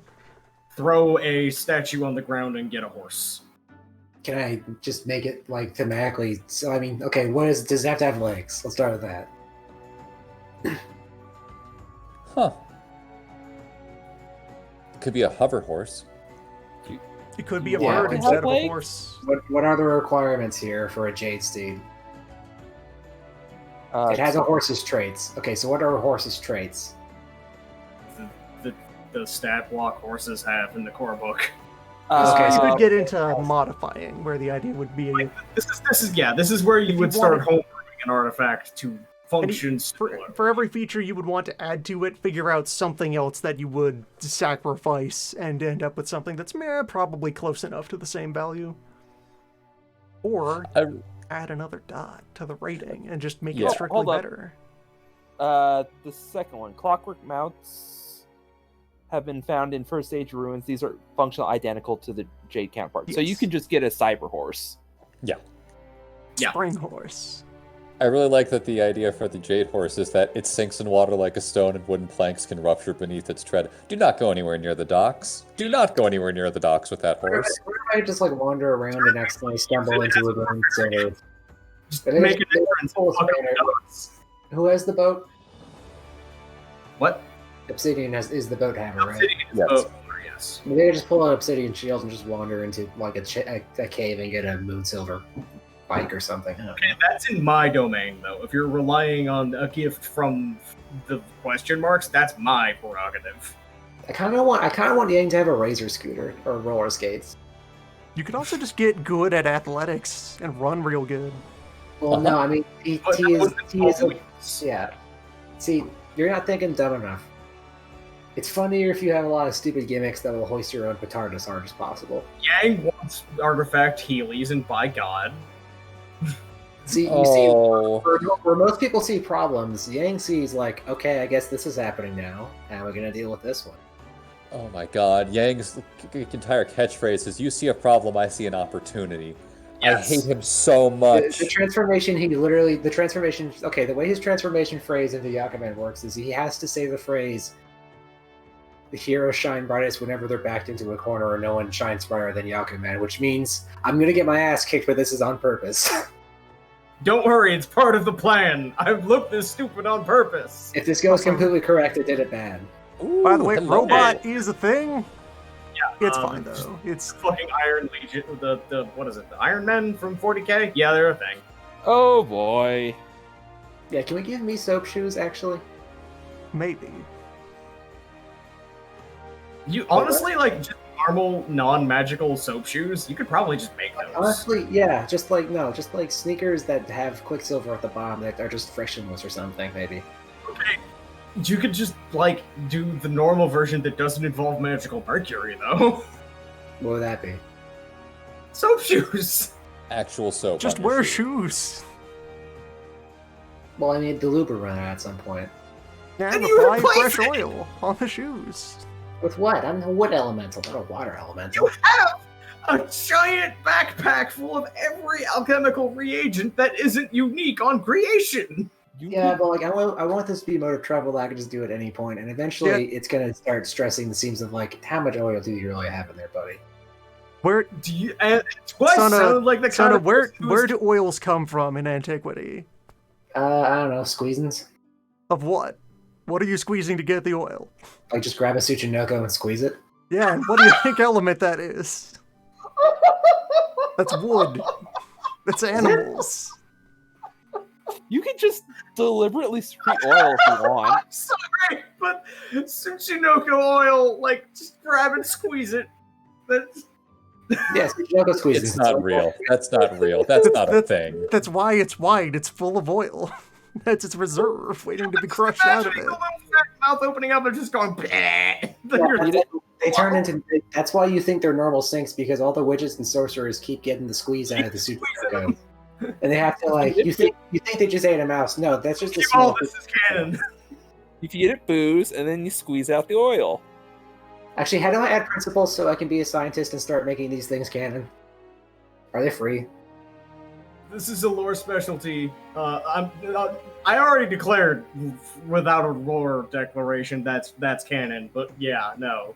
Like, that's part of invoking the lore roles for declare a fact, is you can try to say, this is a fact of the setting, and ultimately I do have override, I but feel like I'm doing enough of world building that I can make it safely enough.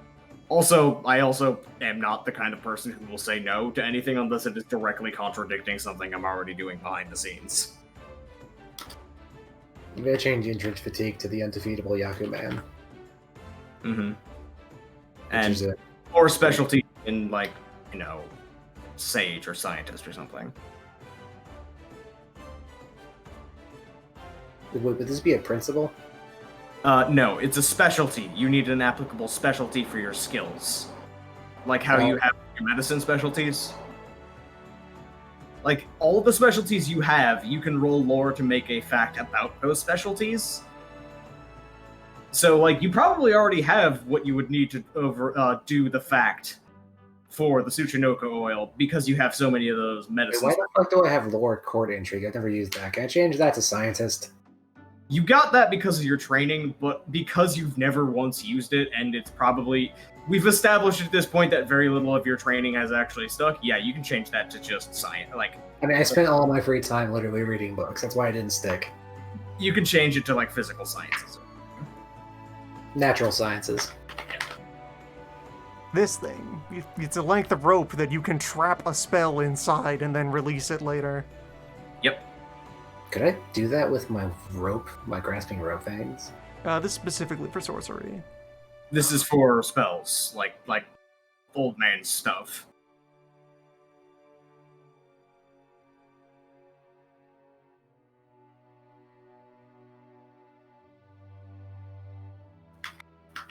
Yeah, natural philosopher might be a better word. Here's Jetpack. Yep. Wings of the Raptor.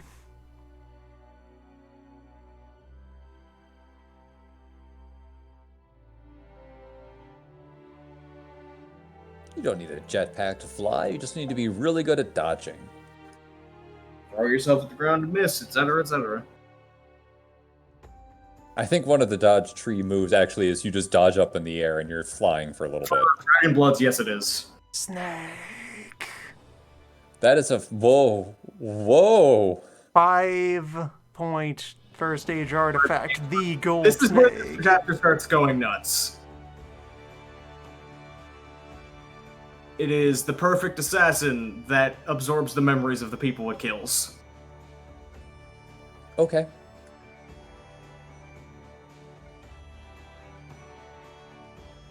The veil that holds back time. Anything under it just doesn't experience time.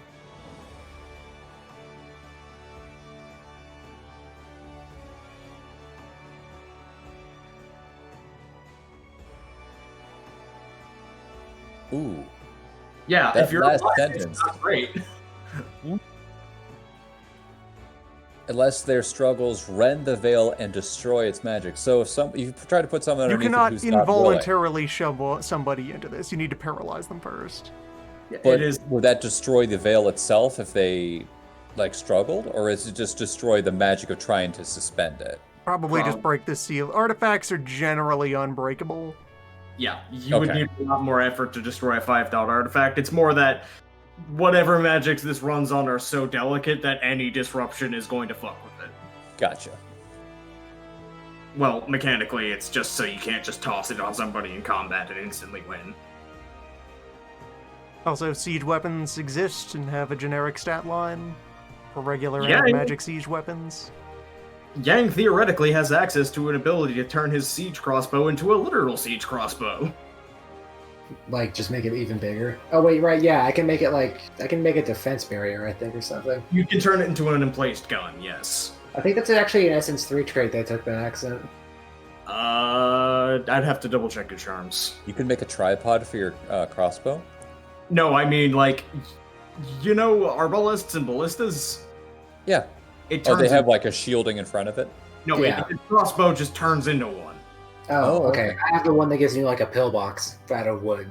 Yeah, okay, that's a different one then. Siege weapons are worse at targeting individuals, but better at demolishing structures. Shocking. Could I get away with making that like a fucking RPG? You fire them with intelligence or perception plus war. Ooh. Yeah, you are using artillery. You're not directly aiming with it anymore. Oh, I don't have any war score. Yang's probably never gonna get Okay. a war score. Obsidian Yeah, Obsidian would be... Actually, I think Obsidian's perception and intelligence are both garbage, so never mind. It would be It's got a great war though. his perception might get naturally better as he just grows. Who knows? I don't think... Well, knowing Newbie, I don't think he's ever going to go to points into perception, because as like a running gag... They do have cannons like that fire stone balls, but they're like basically first stage stuff. Yeah. Also, note resources 4 per shot. You need a lot of fire dust to launch a stone ball. Yes. Why don't we have cannons? Because it's fucking expensive. Just use a trebuchet, you weirdo. It does the same thing. Maybe it takes another day. The cannon would probably be on the flagship, where it's like, yes, we need this thing to be as good as possible, Or so we're per going the to make name sure it and the works. text here, this is mostly a coastal defense weapon in the south, where fire dust is abundant. Gotcha. This is fuck your ship. We're on the land, and we can have this not like blow our ship over when we fire it. We've been Meanwhile, this stockpiling ammo for the last 20 years. Lightning ballista, though. What's up? Ooh, This is hello. actual flagships. Hang on. Scroll back up to the guy giving the orders for the lightning ballista. That's Milan. You say that's Milan. There's Milan in 20 years. Whoa. Wait a minute. He has a massive mustache that is white. Look at the back of his head. That is normal colored hair. That is all stress. That is Milan in 20 years. Yes. Or just he's air aspect, and the hair color change only went to the face. Can we talk about Actually, you know what? interaspecting? That's totally fair. Was it? Can we talk about interaspecting? Inter aspect. Oh, right, yeah. This was a long conversation I had with you, but yeah, you can bring that up. Oh boy. Okay, so the best analogy I have, because I'm a huge nerd, but this is the best analogy I have for my own understanding, really. I'm not saying this is similar to this. Hunter x Hunter has a rule where it has like a physical grid where it's like enhancers are a type you can be, and it's compatible with like manipulators and something else. And the further away on the grid you are from that, the worse compatibility you are with that. Is that like if I'm wood, does that mean I'm better with like water and earth if I wanted to spec into those? So I can also spec into fire. Elements are weird in that depending on the context you're talking about them in, they work like that or they don't. Because it feels like wood and fire would be contradictory. For specifically dragon-bloodeds using magic and working together, that rule does not apply. For how elements interact in nature, that starts to come into effect. Yeah, there is thematically and culturally a cycle that the 5 elements follow. Earth into wood, into fire, into water, into air, back into earth. There are complementary and contradictory elements, but mechanically speaking, and in practical dragon-blooded culture, that's not really a thing. The bonds of the hearth override that.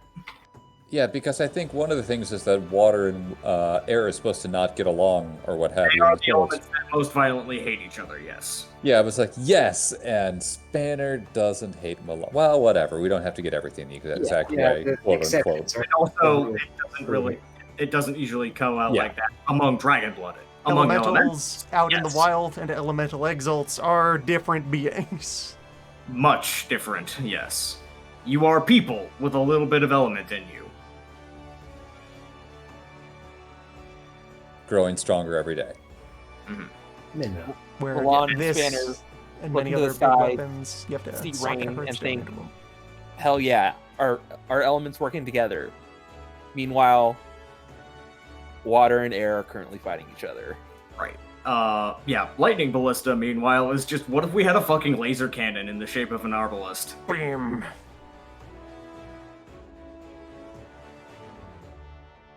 The implosion bow. The dumbest shit ever known to man. Collapsing point of destruction. Y'all remember that thing in 3rd edition D&D where you have a portable hole and a bag of holding on the... Damn it. Oh god. That's what this thing is.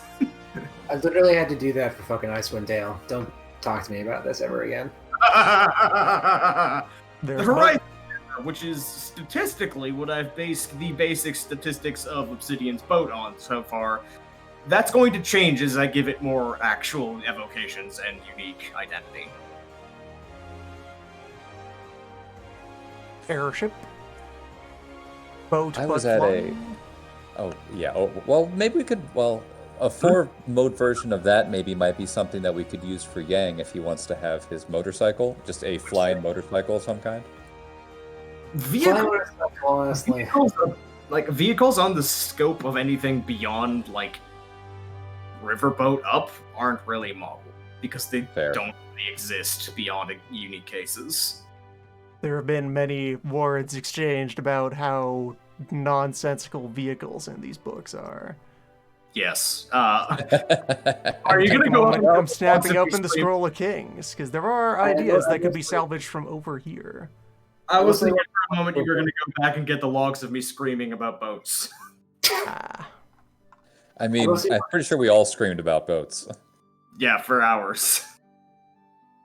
Sleep in For your those house. in the chat who were not around at the time I yelled about it in Discord, the more I did the math and more I looked at what they said boats did in the setting of Exalted, the more angry and confused I got. And then Loon's response was basically just welcome to the party.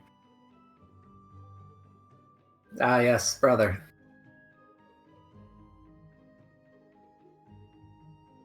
I found in many works of fantasy or whatever, unless you have someone writing it who has an extensive amount of experience with nautical vessels, don't even bother looking at the boats. Boats. Don't look at it. It's not going to make sense.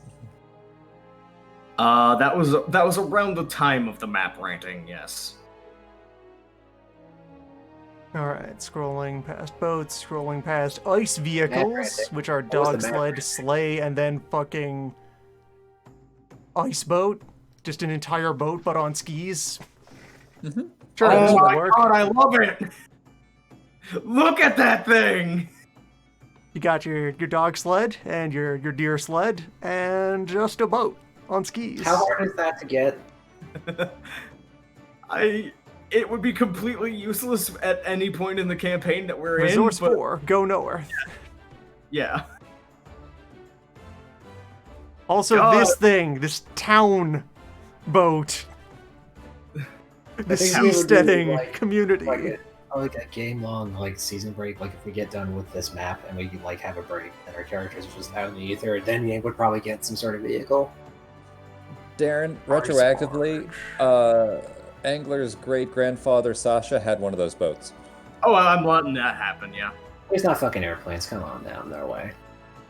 Not the giant, massive one, but one of the ones that like looked like just a boat that Alright, happened to so be on ice. airship ideas that existed in 2nd edition. 1, hot airship. Actual airship. Yeah, absolutely. 2, yeah, you could just build a fucking hang glider. You want to just have a hang glider? You want to have one of those, giant kites that spear. ninjas fly around on? He's got a spear. He's gonna go whaling on his hang glider. Yawn. Living in the north is wild. The North is one of the more bizarre directions after I've read more about it. But yeah, just hey, you want to have a hang glider? There's an idea. Have that. The North is where... The North feels like where they put all the ideas they ran out of space for elsewhere. Yes. I remember reading some stuff about this like years ago, and that's actually why I kind of got the quarter idea of, yeah, Sasha must have been from the north. And now that you're looking, I'm like, yeah, I forgot this place goes. Air vehicle, parachute. Not a vehicle. Parachute is barely a vehicle at all. While it's slow is your fault, wind can carry you hither and yon. Yeah, no, if In the any of North, those this will idiots carry tried you to go for after miles. Jimbus, they'd be tied into a pretzel pretty quickly. With a successful dexterity plus athletics roll from your player, a parachuting character can tuck and roll as they land and successfully spring to their feet, ready for action. Crew 1/1. Cargo none. Armor none. Endurance until you hit the ground. Off. Speed 3 6 miles Until you per hour hit the downward, ground. 1 2 miles per hour horizontally.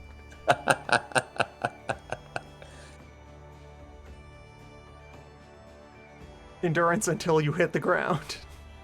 We've got to get everybody this thing. We've got to get everybody parachutes.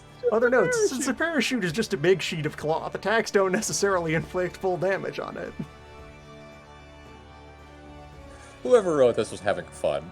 Oh no, this is somebody got paid. You're paying me to write it. What? Okay. Sure, fuck it, man. Like this is the tone I would have written a parachute entry for. For Storytelling instance, is arrow cool. simply punches a hole in the fabric, no matter how much damage it's supposed to do.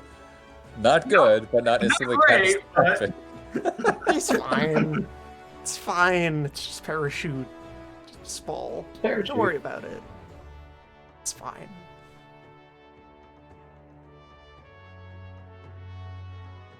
is that actually we have to get that for Yang because he's got the springboard, Yeah, with the and no. springboard and the He's got the rope. parachute.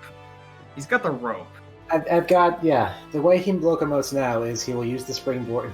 Honestly, the most thing, like, he would The benefit from is a way to get the springboard back while he's in the air. I think, like, he would just find some way to retrieve it while he's going to do a Spider-Man swing. Remember that the springboard does have the backfire semi-ability. That's why I bought the hand crossbow that I just use narratively for, like, I use grasping where I find it up here. Yeah, that just brings us into Hearthstones. There's Many a lot of rocks. cool Does that mean if we got a parachute for Yang, he could be parasailing behind the boat? Yeah, probably. That'd actually be a pretty good way Oh to do yeah, this guy. Sky and his two swords. Actually, how hard would it be to get a glider? Because then I could just kind of, like, sketch off the boat and then use that to, like, scout. You could probably find a supplier, but it would be difficult to find compared to the north. It would likely be easier to build one or contract someone to build one. Question from the chat: what does the Waterman's Hearthstone do? We don't know yet. The newbie knows, actually. Yeah, unfortunately, Newbie's not here, so when I say we, I mean we, the other players, don't know. I'm willing to go ahead and say it, because it is not massively plot changing, and I believe it was in a call at some point when we'd worked it out. It steals the waters of everything around it. We're gonna step away for a moment and just leave you here with Weep. Beep, beep. Oh, that's a blow. I thought that was actually just a fire sword. No, that is a sword and a flamethrower at the same time. Ah, that Inserted. This is a War Strider. Welcome to them. I have a lot of questions, and most of them are just what the fuck. Okay, so when you are in a setting where Jimbus exists and there are hostile versions of Jimbus, why wouldn't you make a giant robot? I guess.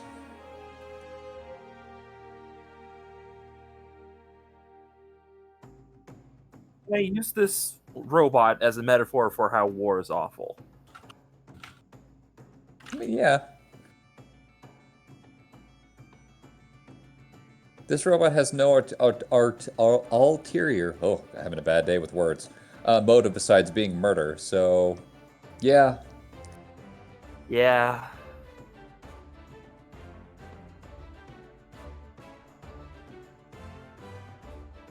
And I believe in last lore stream, a second edition book piece of art was shown of a bunch of like people working at Trebuchet. Like, what is that thing? I don't know. Just fucking shoot at it. And they work the Trebuchet, and then the panel smash cuts to like a 20-foot tall robot getting hit in the chest with a 40-ton rock and falling over. 2 questions. Are there any plans to include War Strider in the campaign, or who do No you think is most likely to get a War Strider? No comment. Whoever you think is funniest. Yang. What, huh? If anyone in the group got a robot, who would it be? And we all said Yang. Yeah, it would be a gun to metagame too. But also, I just thought of a really stupid idea, and I don't think I can get away with it. What? Yeah, if you're asking me, go Okay, on. no. What if I use grasping rope vine to make a net, like I did that one time, and then I put a sail cloth on that, and then I get some sort of burner that I can just use to make a hot air balloon. Grasping rope vine doesn't let you create a lattice that intricate. It is Okay. literally just like a grappling hook line. If you actually wanted to make a hot air balloon, you could probably talk to Repose. Repose. Yeah, because Repose has quite a bit of craft. Like, that is something you could probably make, but just not make on the fly. Yeah, maybe actually make a hot air balloon. Like the next time we have some downtime in a place that you'd be able to put materials together reasonably, you could probably start working on that. Mm-hmm. Maybe you actually could go to crafting. I've never actually looked at the craft system of this. 2 crafters in the group. Hooray! Imagine. What if Chief was giving a War Strider? Then everyone would die. Everyone on the bird map would be ender. dead. Every bird in 10,000 miles would be dead. Actually, Yang getting good at like Is there like a way to be an engineer? I guess in this scenario. Yes. Like, what would a mechanist be? Like, what would I just be if I wanted to tinker making bombs and shit? Crafts. Craft is, yeah, it's very open. Crafts as written is okay. It's the fact that the solar charms on top of it were miserable. Well, you could just say solars on top of anything were pretty miserable. And also the default presentation of the rules of crafting were ass. Here we are at the default presentation of the rules of crafting. Oh boy. How many points would I need to buy into crafting? It's ability like any other. It'd be like learning how to punch. Eventually a bunch. Let me look at what I have remaining. We have 60 and then 48, right? Totals? That's... 60 experience and 48 dragon experience. I think that sounds right. That is correct. Yes. Okay, so I have actually... Hold on, let me do some math real quick. I think I have a shitload of normal experience. You did spend almost all of it recently. I have 19 normal experience still. That's a fair amount. And 12 dragon experience. That is a fair amount. Remember that normal experience is best used on charms if you're planning on buying charms, though. I think I'm done with charms for a while, because I was saving up some for a way to make disguise. There's that demon mask disguise thing. Yeah, I can't get that. That's 3. Yeah, but that's only like 8, right? That will be 8 once you have Essence 3, yes. I'll probably get enough to... Yeah, as long as I just leave some over, I'll probably get enough on whatever we get. How much dragon experience do you say you had? 12? 12, yeah. That could get you to 3 points in charm. Or craft, excuse me, because it's 3 buy-in, and then 4, and then... Oh wait, no, that wouldn't be able to get you there, damn it. It would give me to 2 though, right? Yeah, it'd be 3 and 4, it would be 7 total for that. Yeah, and 2 craft... Yeah, you have very high intelligence, which is part of the craft rules. Let's make the craft. Alright, so it's 7 points, 7 dragon experience to get 2 craft. Mm-hmm. And once we get a little bit more, you'll be able to bump it up to 3, because you're only 1 dragon experience away from the 3rd. I already have a shitload of intelligence, so it's probably just like a natural progression, honestly, at this point. Yeah. Where in this book does it actually talk about craft needing to be Hold broken down into many different sub-skills? Can you go back down a page of that picture on the boat? Let's see, where... Building... Neat. Jumping into alleyway... Boat, here. Okay, I just wanted to make sure I saw that that person in the front there had an absolutely ginormous sword. Oh yeah, it's huge. I didn't know if that was a sword or a banner or just part of the sail. I just needed to see what that was.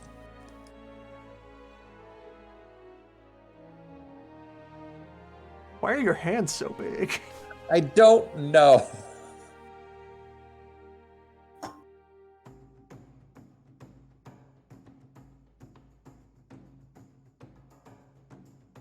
Okay, so I now have 19 and 5.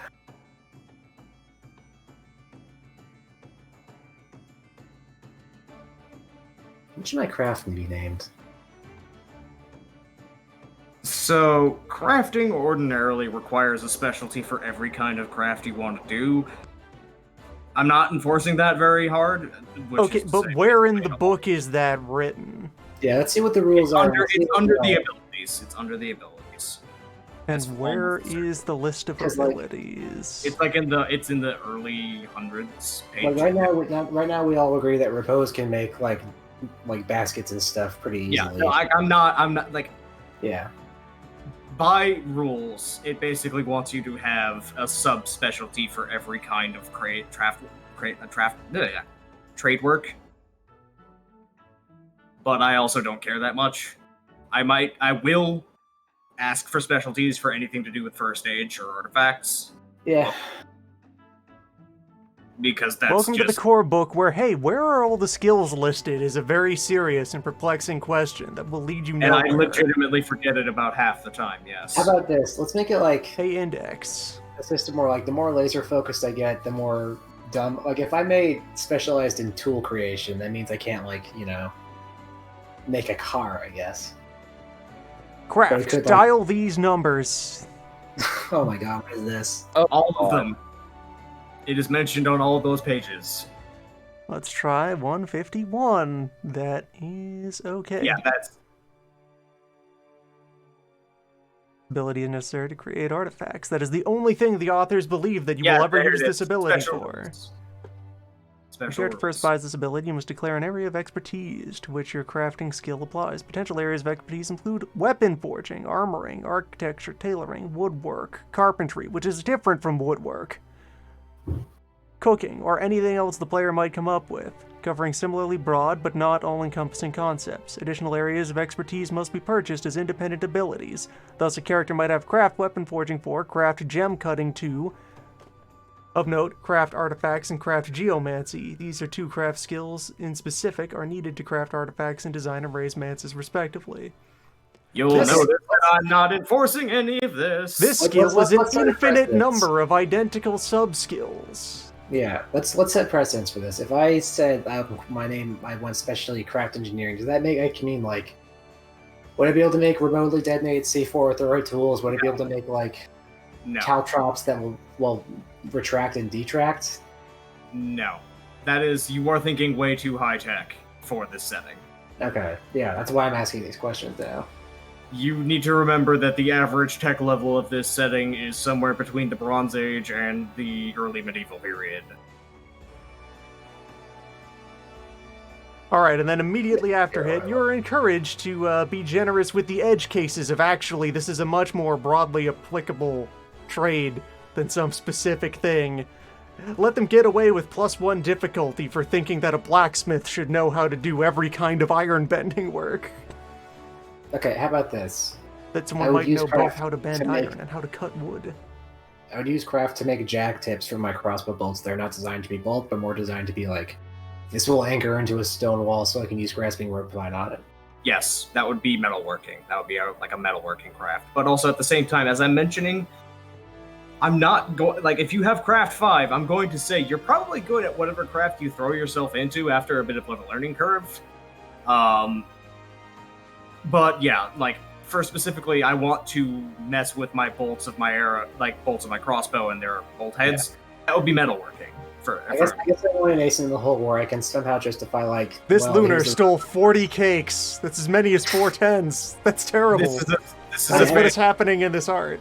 I want a verb to be able to do this. I want to justify getting myself. I want to do heists. I want to have. These two are partners. This person prepared a wondrous banquet as part of trying to sway a bunch of guild officials into getting in on a scheme. This person disagrees with that and has ruined the banquet. By eating it. This is a joke from 2nd edition, and the second layer of this joke is that in the original print release of 3rd edition, the art budget was bad enough that that was not the art they used. They actually used the Poser 3D model reference picture instead, and it looked really bad. Like, really bad. Like, think of the bad I'm saying in my voice, and yes, that kind of bad. I'm going to write down metalworking here and then choose to be able to specify it even further as I get the feel better. The martial arts ability, which is not Brawl. It is first you must buy a merit to unlock the fact that you are a marshaled artist, which is separate from a brawler, and then you may proceed to buy this skill that is for only a specific style that you are learning. You must then buy your fighting skill all over again with no overlap or transferability between these styles. Because when has a wuxia protagonist ever combined different fighting styles into new abilities organically as they learn? Impossible. It can't be done. When has anything you have ever learned from one style applied to anything else you ever do with your hands? Martial arts, which is not boxing. Do not be fooled. The only restriction I'm keeping is that martial arts charms should not be combined with brawl or melee charms, because that gets out of hand really fucking quickly. Because of how they like it. Over in melee here, all swords the same. Swords, spears, sticks, knives, hammers, maces, axes. Literally anything in coarse quarters. Any object you hold in your hand and then swing at someone at close range, it's all the same. Boots can be, well, no, I think boots are still considered a brawling weapon rather than a... If you can swing a mace, you can stab with a spear. All melee is the same, but don't you dare try to do carpentry and metalworking at the same time. You brigand. Carpentry and woodworking at the same time, even. Carpentry is not woodworking. You Darren, quick fiend. question. What's up? When you said we can't combine stuff, God, that picture every time you go by the cakes just makes me smile. Am I allowed to use the Brawl Excellency in order to boost my 2-hit rate and also use Martial Arts Charms, or is that a no-go? I don't know off the The top excellency of my head. is just generically for throwing your dice, so yes. Yeah. Like, Okay, because I wasn't going to do anything else than that, but it's one of those, I mean, how else am I going to boost my 2-hit? it should also be noted that even if you do that, that might limit how much you can do with your martial arts charms because of how the dice cap limit works. True. On that note, for myself, so I did go ahead and buy an entire 1 Brawl Charm. Doing regular boxing stuff. Which one did you get? I took Stone Fist Strike, which is, Yeah. you spend some mojo, I just thought of a really stupid your way to use barehanded metal. swing can be a smashing attack, Yep. and get some Okay. bonuses. What if I stuck a hula hoop to a crossbow bolt and I fired at someone and then used grasping rope vine to drag them off stage from a distance? Sounds like a gambit. That sounds like it would be resolved as a gambit to like throw someone to the ground as a weird grappling gambit. I'm gonna make weird specialized grappling crossbow bolts. Meanwhile, though, over here in Earth Dragon style, where there are futures where Repose could find himself learning the art of the Earth. That was actually a question I had. I was going to bring that up if we were going to go into martial arts today. What specifically is Repose's style, actually? I do not know what he does. His own style that he uses is this one over here, Gold Janissary, that is for smiting demons. Okay, so he's specifically anti-demon. It is frustratingly vague about what the moves physically look like, because it only describes them being powerful, searing light shows of holy energy. Just fill in the gaps, just draw the rest of the owl. Yeah. Just draw the rest of the sun. But anyway, one of these early Earth moves might be Force of the Mountain. Exalted's cool.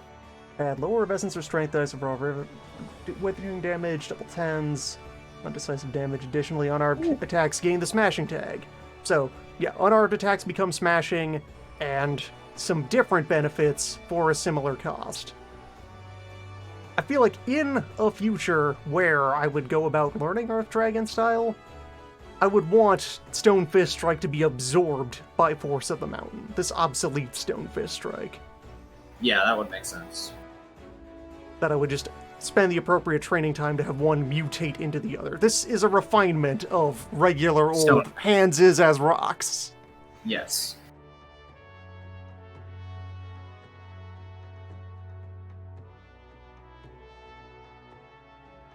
Huh. Yeah. I'm reading through all the charms here. There's a lot of similarities between this Earth style and the Centipede style I've got. Neat. Hungry Earth Strike, put someone in timeout. You hit them Yeah, and they go yeah. in the dirt and they stay there. Naughty gods go in the God Wiggler. If they get Are there other KO'd while ways still to- in the ground, they're fucking dead. The Earth will reclaim them. Question from the chat: is there another way to learn Immaculate styles other than learning it from an Immaculate? Crime. Find one of their books. Is what Milan did. Do crimes. Also, yeah, get it taught to you off the record by someone who shouldn't know it. Is Milan going to learn more of the Air Dragon style? Milan has been. That was the one of the 2 narrations I did during our big time break of me in the morning practicing both kung fu and sorcery.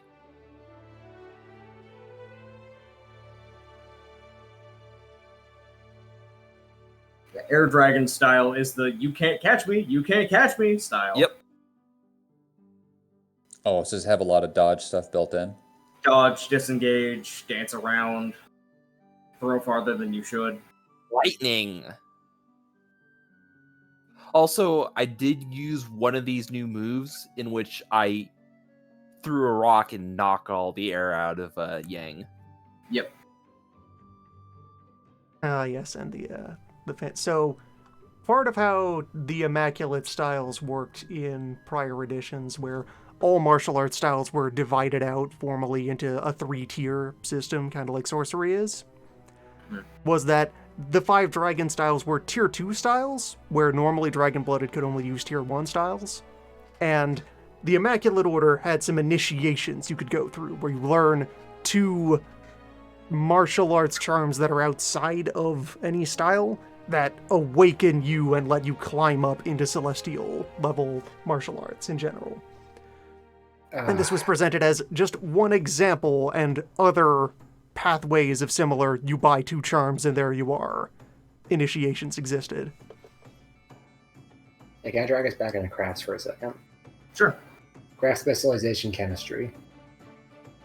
Yes, actually, that would be completely a reasonable, bounded, and on-brand craft. Yeah, that would let me make further and further fucked up potions, and also like smoke bombs if I felt like it. It also lets you differentiate from medicine for your creation. I was on the back porch smoking. I was like, wait a minute, he should be a chemist. What the fuck am I doing? I like the idea of Yang being a chemist in this world where modern chemistry doesn't work. You're an alchemist. Yeah. Technically speaking, yeah, you're an alchemist, where alchemy is correct and chemistry is fake. Yeah, but also Goose style. Yang is doing it as wrong on purpose, and also still producing weird results. Yep. If it works, it's correct. If it's pulling off a repeatable, correct result, then it works. And if it's a correct result that you can't replicate, well, it clearly worked the first time. time. Explain a lot why I'm able to make a tonic that actually like makes heat resistance. Just like you are better hydrated, so you can deal with this. Yep. I invented electrolytes. Here you go, buddy. Alright, Yep. so anyway, I said that thing about tiers and other ones, so the feature that Dragon Styles have here in 3rd edition, once you've reached the form of any Immaculate Dragon style, as long as you are in any other martial arts style that you own, you may spend Aura to ignore the terrestrial keyword for an action. This is hideously powerful, actually. There are many charms in the core book where the terrestrial tag just says you don't get to have fun today. Well, And being able to say no to that is really big. But in my case, there's only like 2 instances of terrestrial in Janissary. Yeah, like one is That's enemies mastery. can escape the death tag by hitting you, and another is there's a limit to the cascade, I think. Light on Dark Shield counts as your attack. Ah, okay. Is the terrestrial mark there, and then over here, you may only set off the bomb once per scene, unless reset by crashing someone who has been paralyzing combustion. Yeah.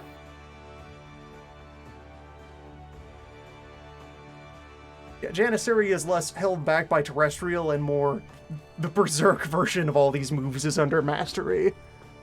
Mastery turns it from pretty good to holy shit, get out of the way. Multi-ball. Do you need to be Essence 4 for Mastery, or is it all Essence 3? Mastery is, are you a solar? Solar or sidereal. Sidereal with an asterisk, because they said that sidereals have their own method of activating mastery on the charm. We don't know what that is yet. Air Dragon style has no terrestrial.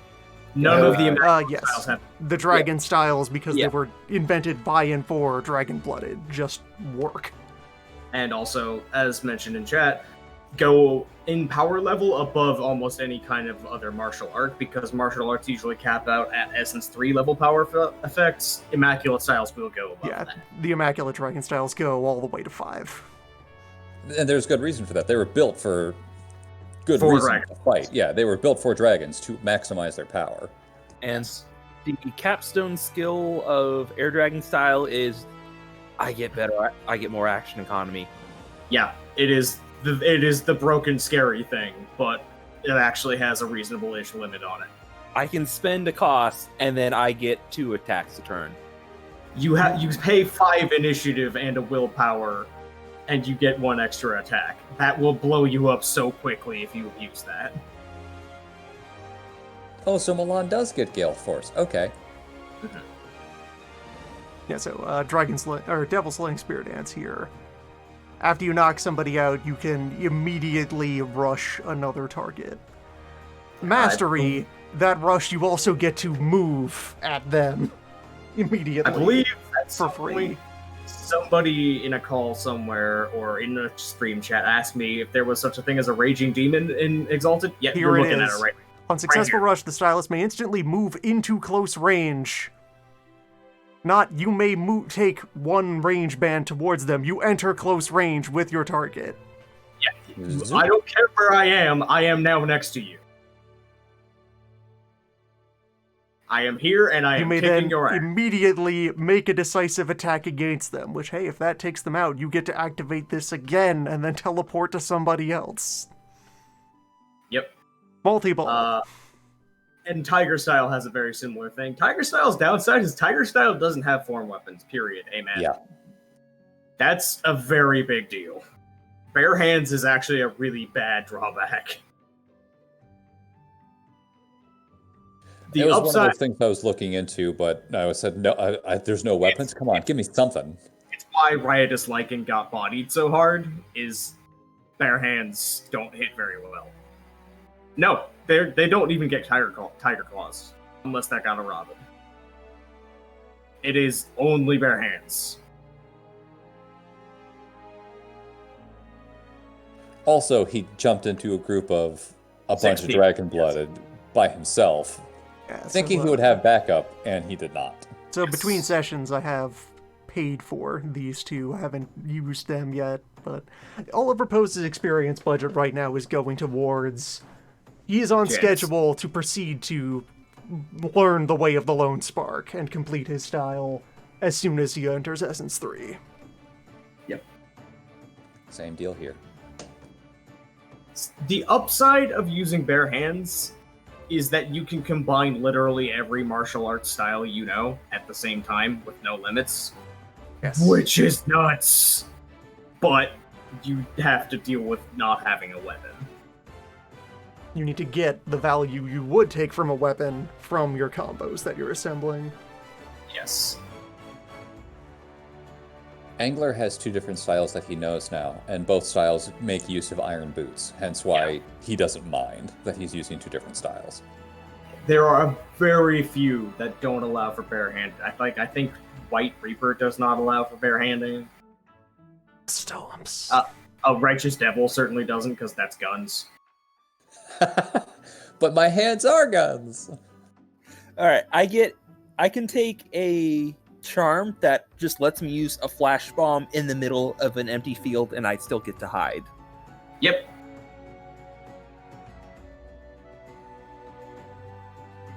And yeah, any ability that lets you treat bare hands as a weapon gets nuts. And one of the common things that when I was reading, I'm storytelling Exalted 3rd Edition for the first time. What should I know? Is don't let your players use Smash Fists as martial arts weapons that count as bare hands. You will cry. A glove is not a hand. Hulk hands make things a lot more powerful.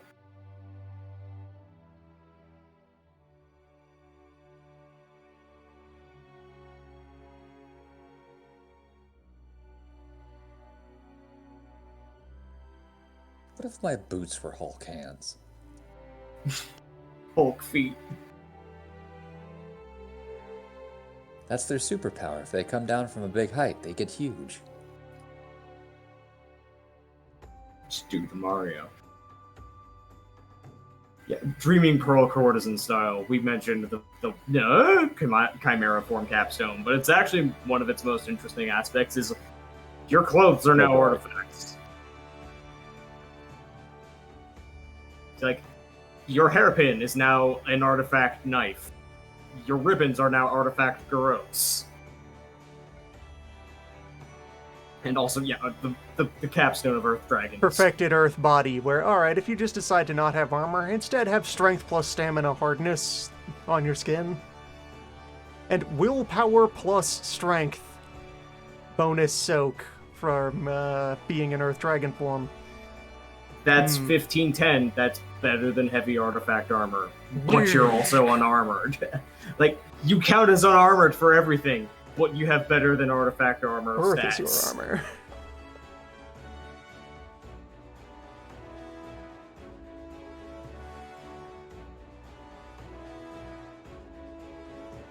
Supposing you've capped out all your physical attributes to go in on this, yeah, that's you have 20 soak because it's willpower plus strength plus your basic. You already have stamina soak. Right. Yeah. Yeah, that is demonstrably way better than armor. Large.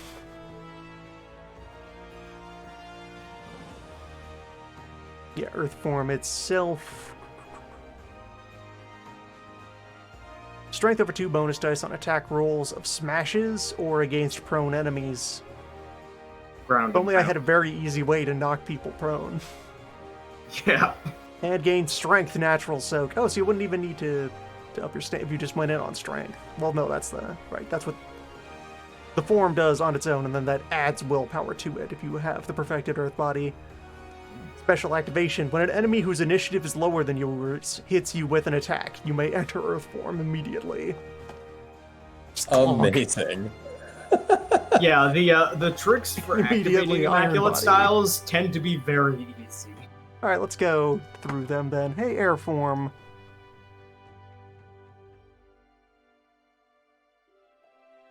Air form, your Withering Chakram attacks are treated as made from close range to determine their accuracy bonus regardless of actual distance. Gain Huge. +1 evasion, add an automatic success on disengage and stealth rolls. Pretty big. Special activation, when you deal enough withering damage to lower a foe's initiative rating from higher than you to lower, you may reflexively enter this form. Having seen that happen a lot. Yeah. Yep. Alright, on to fire. Loon, what is your character's intelligence score? 3, I think. Yeah, most of his... I think int is 4 on him. Most of his attributes are 3 when relevant. But I have several 4s. Okay. Fire Dragon is very simple.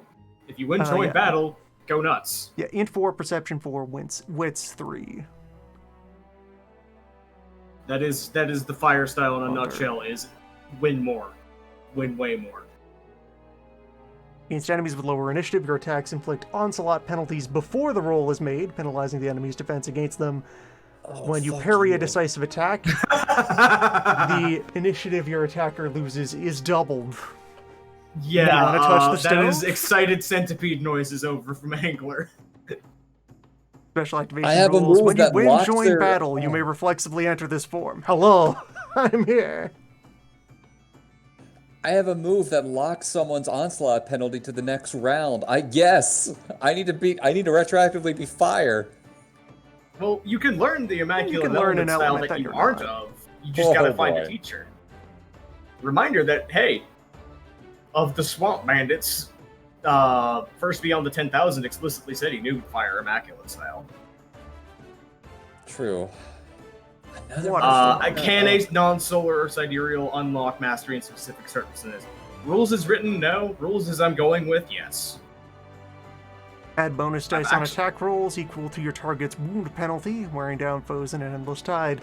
Your stamina is doubled when calculating natural soak.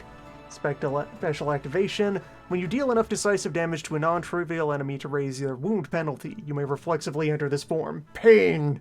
That is what water does. Don't do literally any damage to most things. I would guess that some of these basics moves before it also inflict wounds early, Yes. or they very enhance your much do. ability to wound.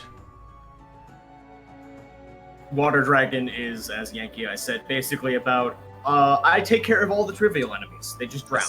Yes. What form? Wood's a bit different from second edition, if I remember right. They changed a couple things around. Yes, they did. Gain lower of essence or stamina, temporary -1 health the first time you enter this form in a scene. Keep these health levels even if you leave this form. At the end of the scene, these temporary health fade and all damage contained in them returns to your normal health track. Additionally, when you land a decisive attack from 12 plus initiative that incapacitates a non-trivial enemy, reset Mind over Body Meditation, which is Regen. earlier move. And to reflexively enter it, when the Immaculate heals enough damage from Mind over Body Meditation or similar effects to reduce your wound penalty, you may reflexively enter this form.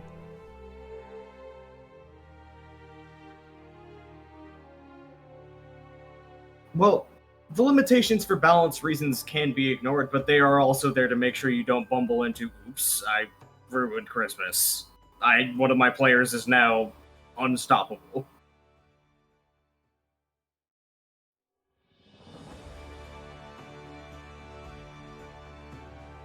Alright, yeah, so you use this, you roll Better of Essence or 3 dice with no other modifications, and recover success, non-aggravated damage. Minimum 1.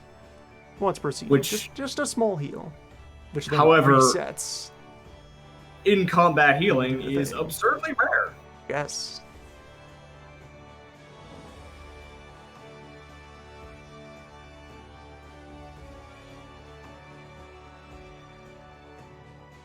And yeah, I actually had a conversation with Loon about ideas of how to activate Mastery without being a Sidereal or Solar, because some of these abilities are just too cool.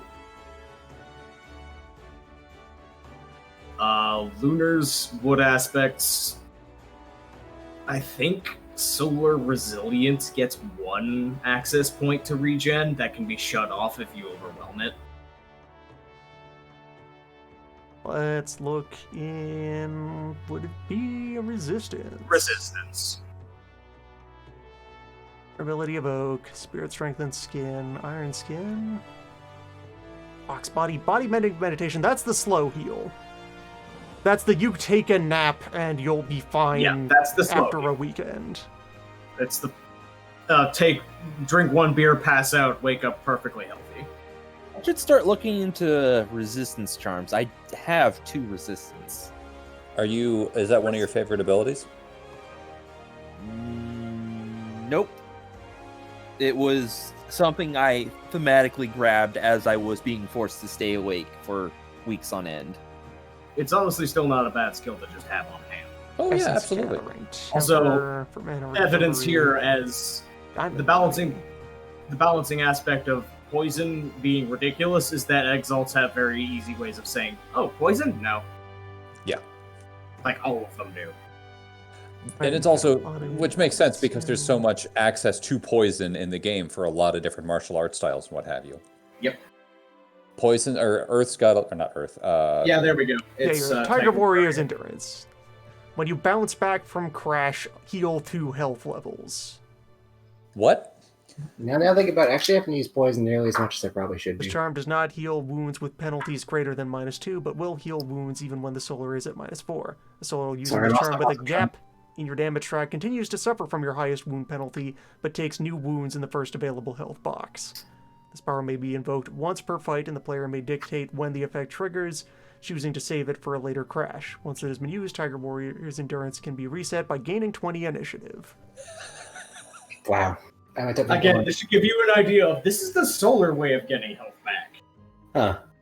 Get hit hard and shrug it off. Immaculate Wood style is just I spend magic and I get my health back. That is because that is what Wood aspect is best at. There is nothing that is going to outdo a Wood aspect Dragon Blood at fixing people. By the way, sorry, I'm trying to learn Crusader Kings 3 in the background, so I'm spacing out a lot. Makes sense. Yeah, fair enough. It's a lot. It's a riot. But like, also, I have to ask about armor. How do I... So let's assume someone actually hit me. Let's assume the worst. What could I have done in advance to mitigate the damage? That depends massively on your combat style and the charms. If someone has hit you, did you boost your defenses, like evasion and parry? Have an excellency in whatever skill is driving your preferred defense. Okay, so there's no, like, I shouldn't be worrying about, like, having fire, like, or slash resistance or some shit. No. Okay, well, not plus 3.5. Good, thank God. There is elemental resistance charms. Obsidian Shield actually has them. They just also don't. He has come up as much as- demonstrated the immense frustration of that's actually a weirdly specific ability. Element protection doesn't come up very often. It is when it is entirely of one element, and no metal doesn't count as any elements. Which, when most things that are trying to kill you are using a sword, kind of throws a rock on that. Also, yes, it is a point of pride for House Sinis that Sinis herself died of a drug overdose when wood aspects can perfectly turn themselves sober at any instant. Yeah, it's pretty remarkable because that's why Yang smokes so much. It's fine. He could just stop being high. Oh, also, I've decided he's going to try and make vaping sticks. Of course he is. I want him to start. I want him to like. Now that he's okay with using his aura, I want him to have do a ritual where he will smoke some sort of homemade cigarette, which has no hallucinogenic effects at all. It's just the act of doing something, so it just tastes really good. It has no drugs in it at all. It just tastes nice. Vaping without the health penalties. Yeah, and it's basically just a way for him. This is like this. He can't meditate on purpose because he's totally scatterbrained. So this is how he's like, this is my smoking time. Now I can think about auras, and that's how he like generates it on purpose. Makes It's sense. also a compromise to like not You're everyone. too ADHD to meditate, so you just get you fucked. He's really ADHD, so he can't actually build it up on purpose. It's a weird drawback. He has to like At both yourself and me next time. Yeah, no, like yeah, pretty much. I'm just hey, write what you know, man.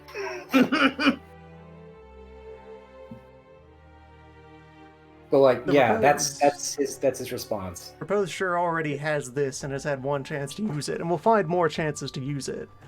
To be fair, the The one next time step. you used it was really fucking impactful. The next step up that chain is this one, where if you just encounter any other terrestrial who is in danger, you may immediately decide that they are your best friend and you must protect them.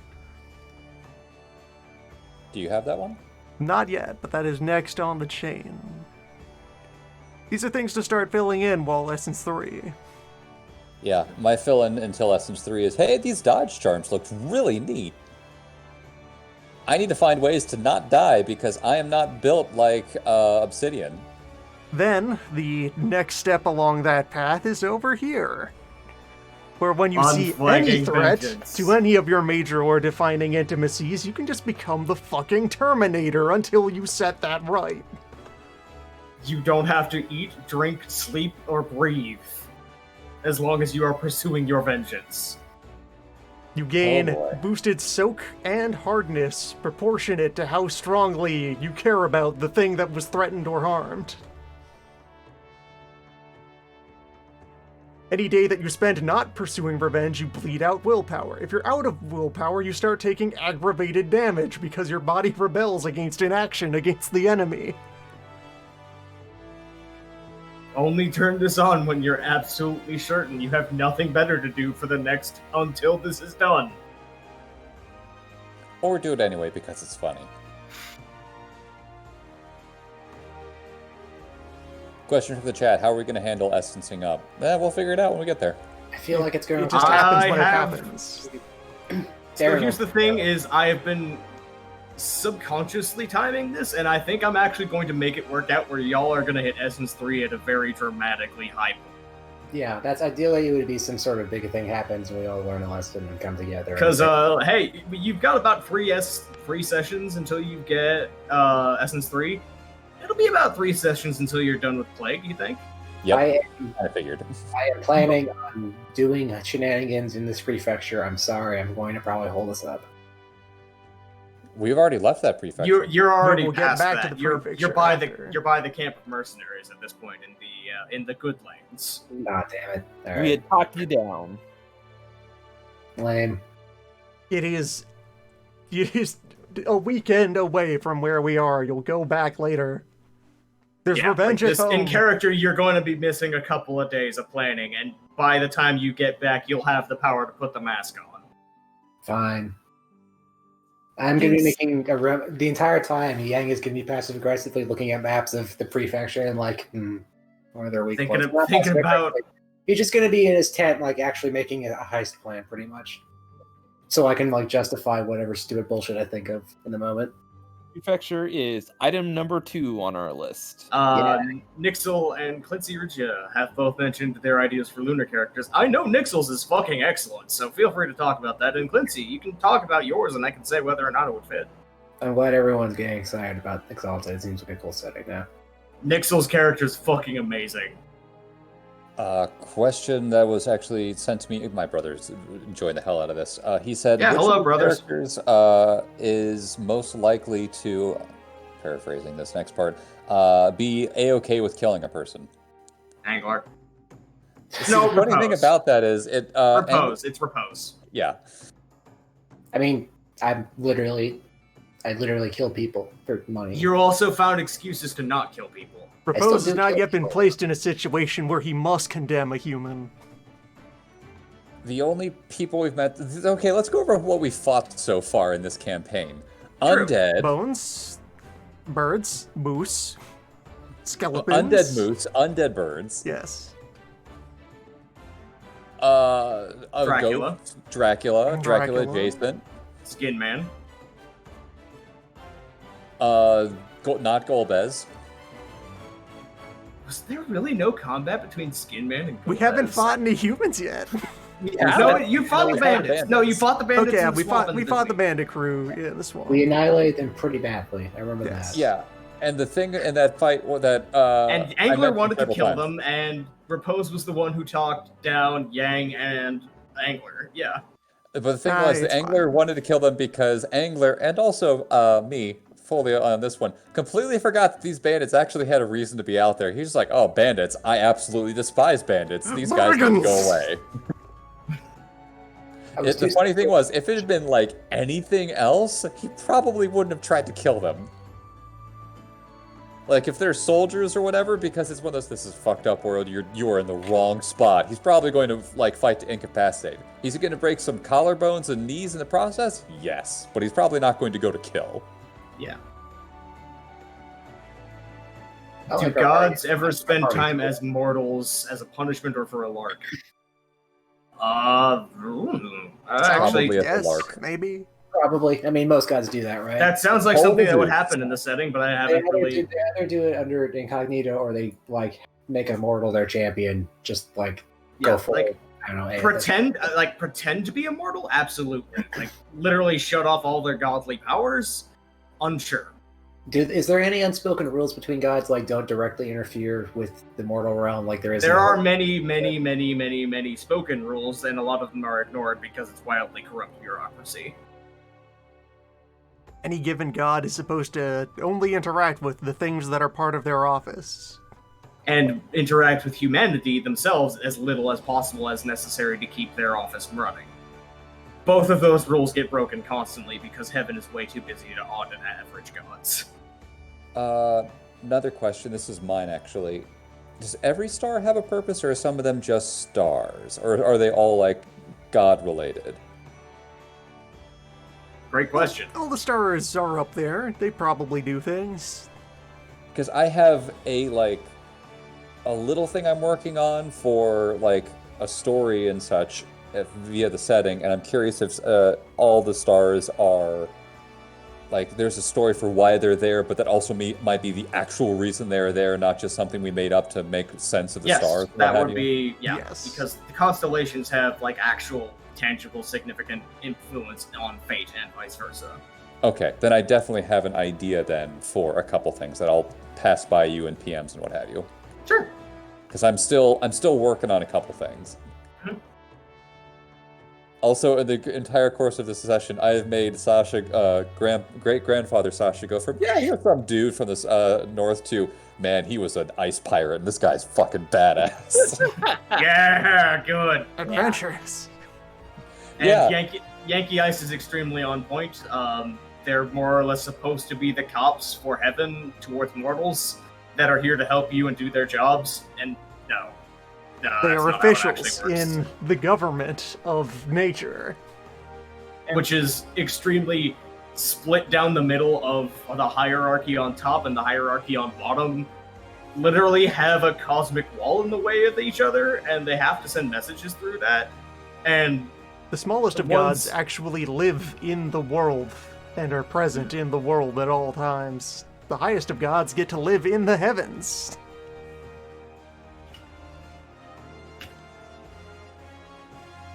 So that reminds me, one thing we were talking about maybe doing is answering questions and sharing a bit more of our character's backstory, possibly? Yeah, if y'all wanted to talk about motive and backstory and thoughts like that, go right Feel ahead. free to share backstory thoughts and internal character building ideas while we're just hanging out here. Do this thing. This is why we're here. Son has been doing a bunch of that alongside these conversations. Yeah. So has been talking a lot about the actual motivations under the gremlin exterior of Let's Yang. talk about Milan, though. I have lots of stuff I can talk Imagine about. I spun my chair around at, and now I'm tenting my fingers at you. What you fucking got? So, I've explained this to Darren. Give Milan about like a few years. He'll probably be in this universe version of a socialist or communist. Like boy. I want Yang and Milan to accidentally be best friends so bad. Yang has said the same thing to me in private messages, and I said, "God bless you. There's two of you now." Nice. Nice for both the secret communists. Milan, And honestly, it's probably more than just the two of you knowing the rest of the group. Milan, growing up in the Isle, and just like being this. I've described Milan as his life is a game, but he's not allowed to play the game. You Oh, are so a they're piece. France. You are a piece on the board. You are an extremely valued piece your grandmother loves very much, but you are a piece on a board. And every bit about Milan's history has been someone, either a house or like the Immaculate Order or something, trying to use Milan as a piece on their ends. That's how he got put into becoming a monk for a day, because they tried to get leverage over House Venif. And Venif took that poorly. Grandma is she's a cool grandma, unless you're someone who pisses her off, and then Or threatens her life. Yep. And that's how I walked off with the book on Air Dragon style.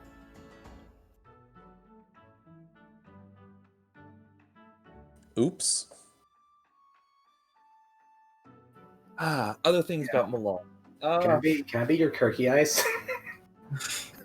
Can I be your Kirky Ice? No, you're the one with the legitimate value. You'll turn into a badass after you like get all the brainwashing out of you.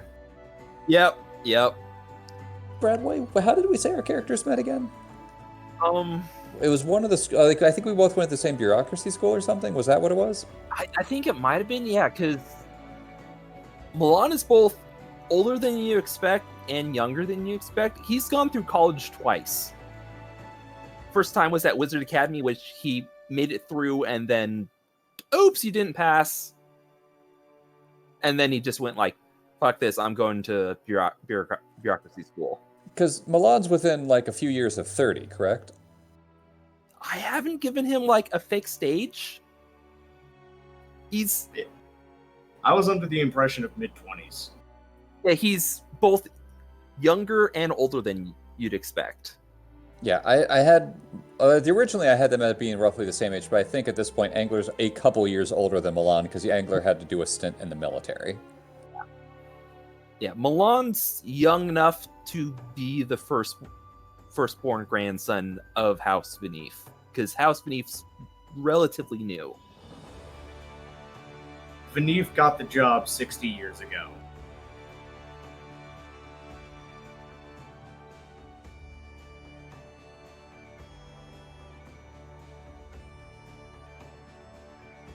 So which probably meant he went to wizard school in his teens.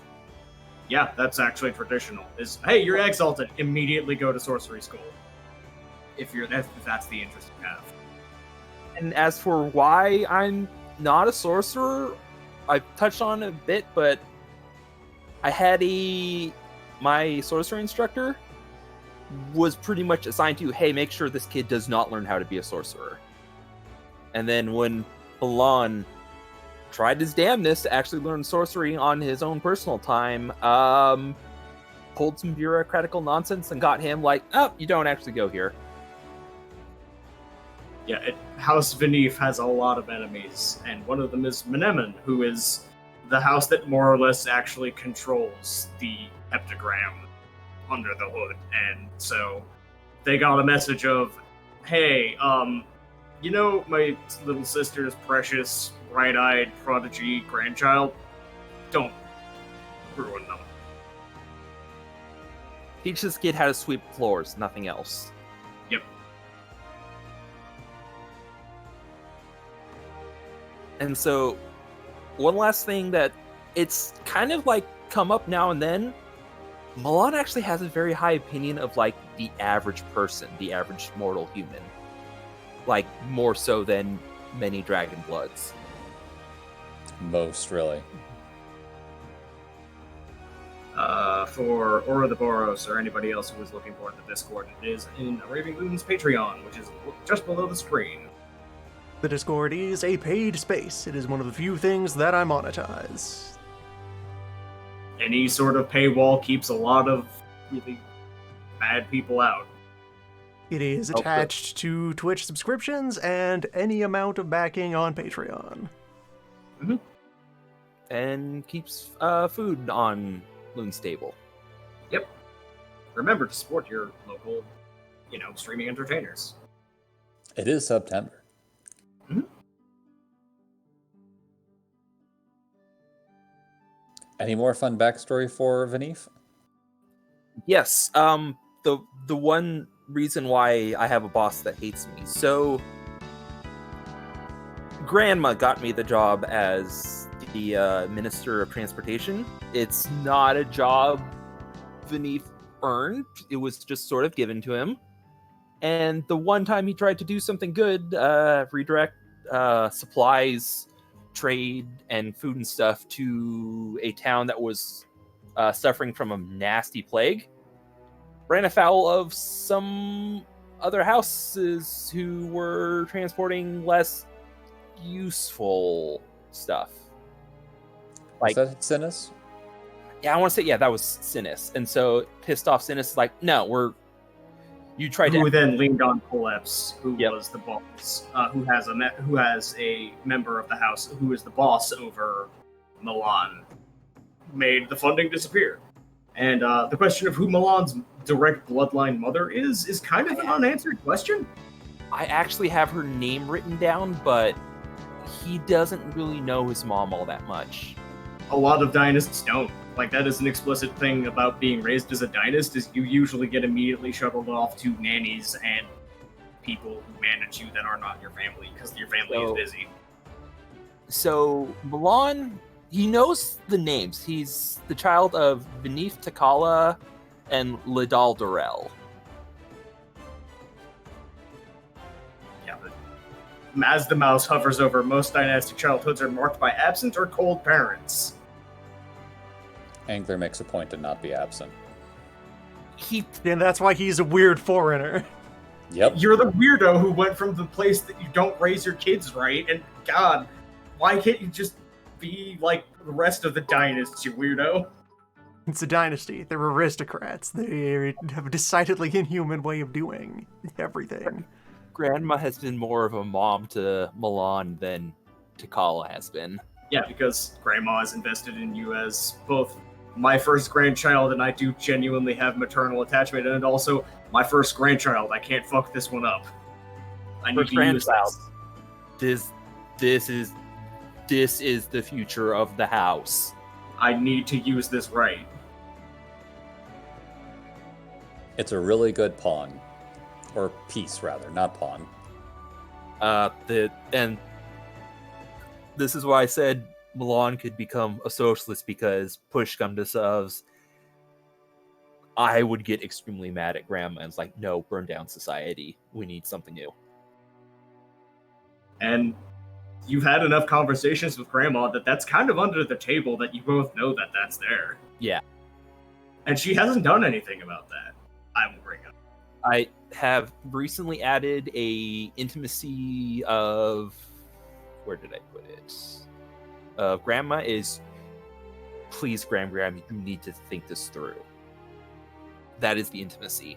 Yeah, and Angler and Angler's spouse are both, because House Nellens is the house of whatever, we throw all the other people in here, they're both okay with breaking the norms on raising children.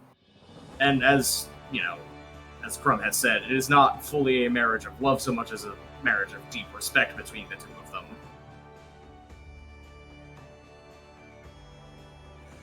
It's kind of like a workplace spouse that a lot of people talk about, where you get along in certain settings very well, but it's not necessarily a romantic attachment, but more of a deep,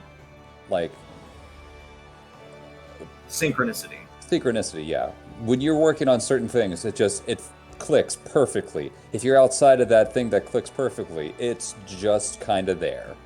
You're kind of awkward around each other. A wedding is an alliance between two people. Yes. Fortunately, their alliance is, yeah, these kids, we're going to make sure they do well. And yeah, hey Grandma, what if we dismantle the oppressive hierarchies? Vanif does have an answer to that. If you ever have the guts to ask that question. And it's not immediately throw you in jail, I'll say that much.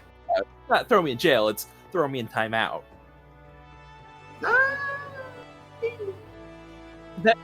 That's Milan's. Yeah, that's Milan's viewpoint, but at the same time, I'm also saying Milan would also know that you've gotten really close to that conversation topic, and you know your grandma when she's mad, and she's never really gone after you when you started talking real heretical. Do I think where I am is currently not timeout? No. Yeah, also the truth. Where I'm at is, it's better out here. It's safer out. The extremely dangerous boarding schools? Why, yes, there is one in this book, actually. It's called Posse Op Stare. It is where you send the kids you either want to die or figure out how to do their thing. Let's go to military school. One way or another, the stare will fix the problem. You're going to learn today. My God, you're going to be a respectable officer of the house, or you're going to be a corpse that's off the ledger.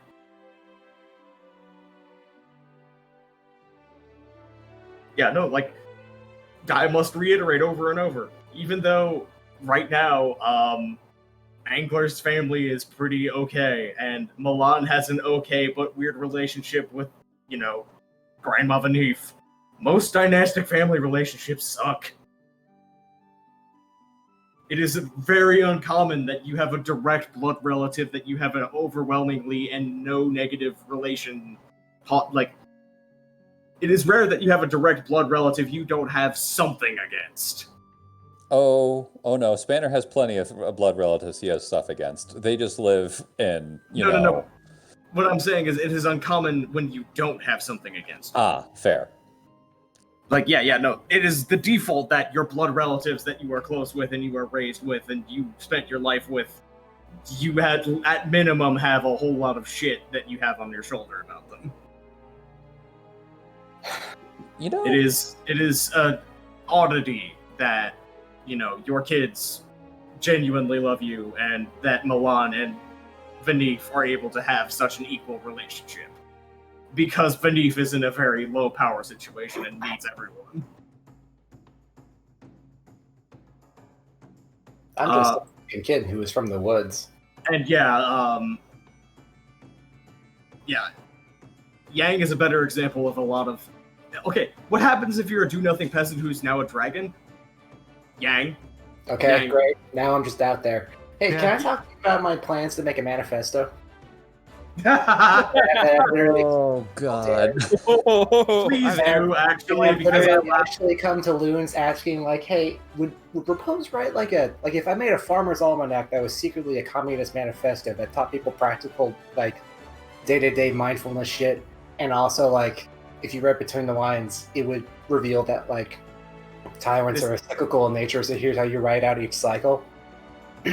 this is how you deal with corrupt officials, whether they are gods or humans or exalts. Here's what a strike is. You can't really do it, but here's what you have as leverage. So Our sabotage sect that, does it not would be involve shitty. itself in the affairs of living states. This is an implicit endorsement of anarchy. But just like, hey, you know, if they kill a cow, what's the basic funerary rites for slaughtering livestock, Mr. Repose? And then I'd have him ghost write that. Like, you know. I feel like Milan would be an avid reader of it and not realize you wrote it. Basically, yeah, I would be making a communist zine. Basically, it would be designed to be as accessible as possible. So when it inevitably gets banned, it would still be absorbed into like living memory and unterrible from the people. That's the ultimate goal. Is that it would be just like passing along wisdom that nobles would really rather not be just common knowledge, but making it like a little coy. Yeah, the difference between it going to the people and encouraging them all to rise up against their masters and finding out the lumpen proletariat is not ready for I actually had this conversation with Sana about what is the likelihood of being able to do things like that, and I kind of was like, that's not likely to happen with the way society is structured. I literally opened this with, so how do you liberate the proletariat in Exalted? And I think my direct response was, that's a great question. So then we just started being like, okay. And then I went back and forth for a while over this manifesto idea, and the best idea would be to basically, awaken class consciousness, of give them books to make them realize there are alternatives, and if you are in a situation that sucks, there is a way of dealing with that. Yeah, of at least mitigating, if not avoiding damage. We're like in feudalism in some parts of the world. Some parts of the world are still just like familial clan ties. Yang is just by accident incredibly ahead of his time because he was put into a literal vacuum with just a bunch of knowledge. So he just has all these off-the-wall ideas about like, why just fuck, don't we just do this? No one gave Yang any context as to why anything does or does not work. No one was even around to say like, hey, that's heretical, don't say that. They've like, you have off time between torture session trainings, go get him, Tiger, and they expect you to eat. But he's just like, nah, fuck, I'm gonna read. Fuck you. Also trying to, I mean, I bless you for the effort, but trying to map the direct modeling of Marx's stages of capitalist, etc., movement towards communism. You must remember that Exalted is a setting where gods exist. Yeah, no, that's not like a way to like enforce those philosophies into the setting. It's a way to translate Please, the philosophies even into, while like, applying modern philosophical things to it, leave modernity and go to antiquity. Yes, that's my point, is that also, like, you gotta go way back, and also you gotta remember there are significant changes to the core setting where the philosophical underpinnings of Marx and Engels are just gonna fly the fuck apart. Yeah, there's just a lot of things that are just not applicable to the because setting. there are demonstrably people who are Ubermensch and better than you. Yeah, like the idea is that like we from like this philosophy where we recognize, okay, there is a class hierarchy that's unavoidable, and there is one that always gets the shit. In creation, a bunch of proposed philosophies of power that justify the existence of ancient and post-ancient states are there, and their gears are real and present and weighty, and you are faced with the question of, alright, how does that play out? When here is actually, provably, a divine bloodline whose scions have exceptional powers beyond those of a regular mortal. They assert that this gives them the right to govern, that this makes them better qualified to govern. When is this true? Yeah. And when they go wrong, whose fault is that, and where does the blame ultimately lie? My main approach for asking questions in this frame is like, I want to find where the exact in-setting line would be, because that is where Yang would be. He would be at whatever frontier is possible within this time period, and I have no idea what the fuck that is, because this is my first game.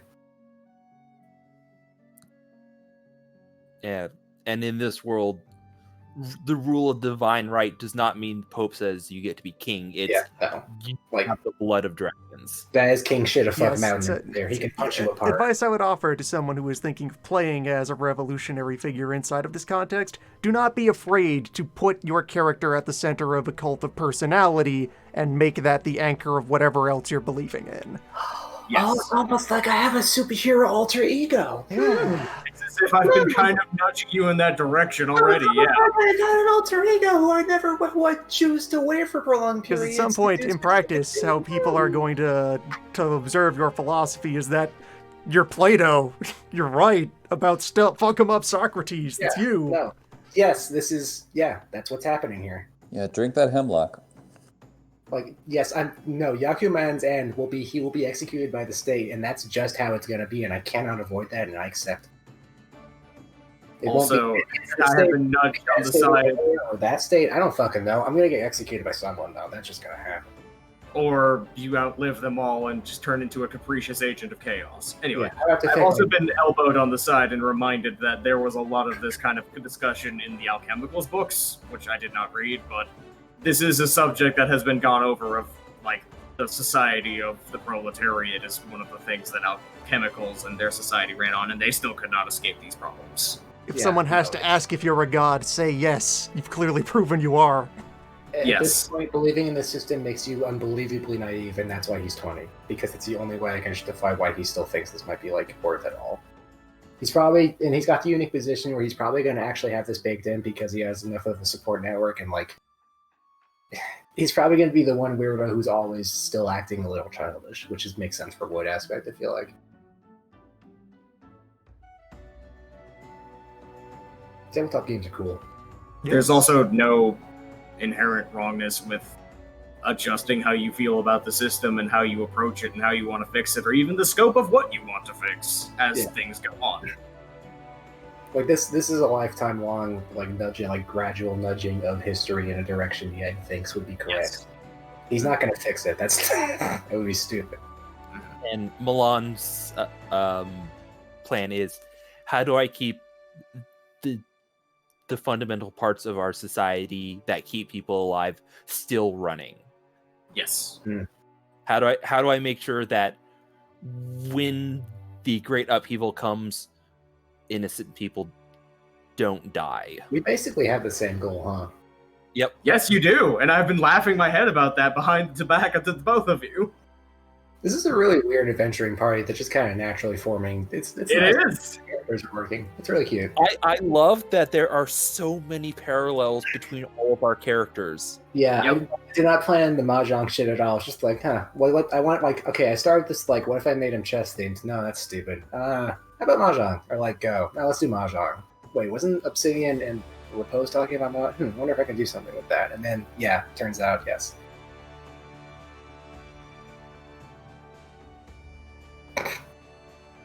And the question was floated of, alright, so what happens if if a dragon blooded pops up within just common folk?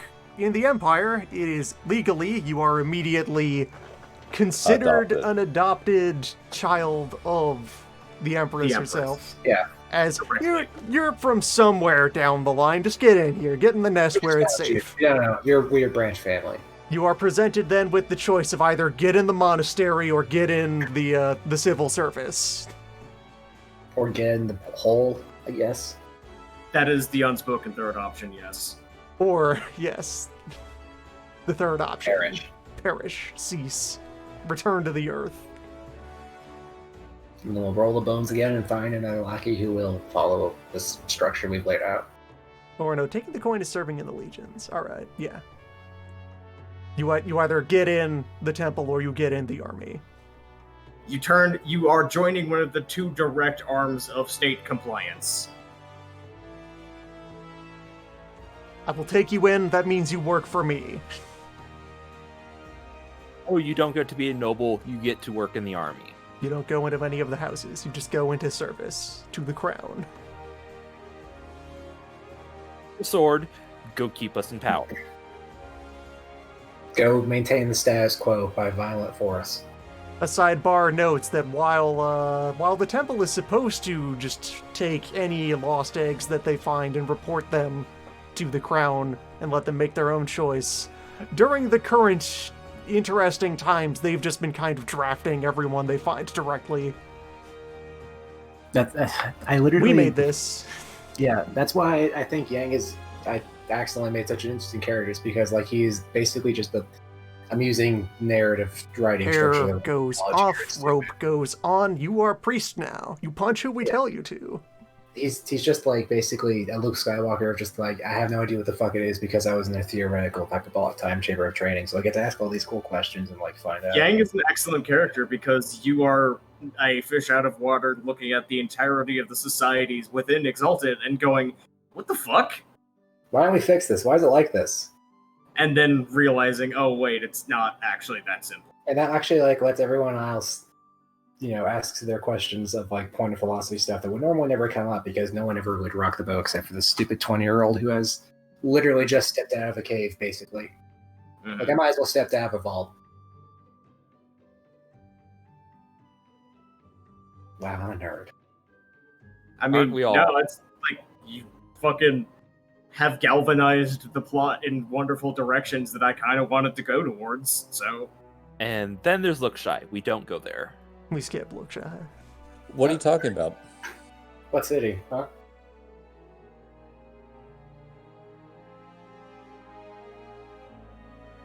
For a brief second, when I was like trying to figure out an area of where my character would be from, I thought, maybe we should do that place, and then it was just, no, that's a terrible idea. Okay, I thought of a set piece moment for Yaku Man where he would be the end of like 3 campaigns where he somehow ends up turning into Yaku Man, protector of the infinite orphans, and that is code for like, anyone can like just there's a ritual out in the world now where you could choose to be a lesser Yaku Man and like. I'm pretty sure that that's like an Essence 5 charm, or at least something. What the fuck, Exalted? There's something like that is ringing a bell in my mind. I just really want to somehow like dramatically say protector of the infinite orphans and have it do something very like. Well, if you want to establish an organization. If you Yeah, want to just that would recruit. be what it would be. The infinite orphans would just be like, are you an underdog? Here's this ritual you can use to gain power, and the worse off you are, the more power you get. But I would have to do a lot of growing before I can do that, and that's how I would That probably. sounds very familiar. It says Shit. the brass flaming green sun. So you desire kid, power you want proportionate to suffering. Some sort of seeking the power going on over here, eh, buddy? Got Would you like someone. to It's destroy like our when you, lesser it's self? like when and you become teach a powerful? kid no ethics and just knowledge, and then let them out into a world like it's a big open fucking world map. He just starts wrecking up the place like a fucking goose. Yeah, why do you think I gave you that style? And the sun's looking on fine. They're like, God, go get him, you stupid asshole. Would the sun approve of what I'm doing? Maybe. The Unconquered Probably. Sun? Unknown. Malpheus? Probably. If I'm charming enough, anyone will. How's your charm? Well, performance 5 lets me put on a jaunty tune. What is my charm, actually?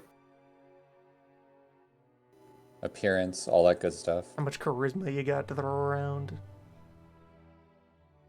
Is Yang our person who is mostly... No. Newbie's character's the one that's mostly focused in the social arts. Yes. Charisma Newbie 5. has a ton of socialize and presence. Getting more socialized actually wouldn't be... Yeah, I've got 1 charisma. I should get more than that. I'm going to fix that right now, actually. That is 4 points, just so you know. On the 4 list points of to get. skills, I'm planning to buy into 5ing out resistance and presence, then going up to 3 in lore and survival. I know I ask these questions forever. If I have charisma 1, how much would it take to get up to 5? A while and a lot. 4, 8, 12, and 16. So, 40?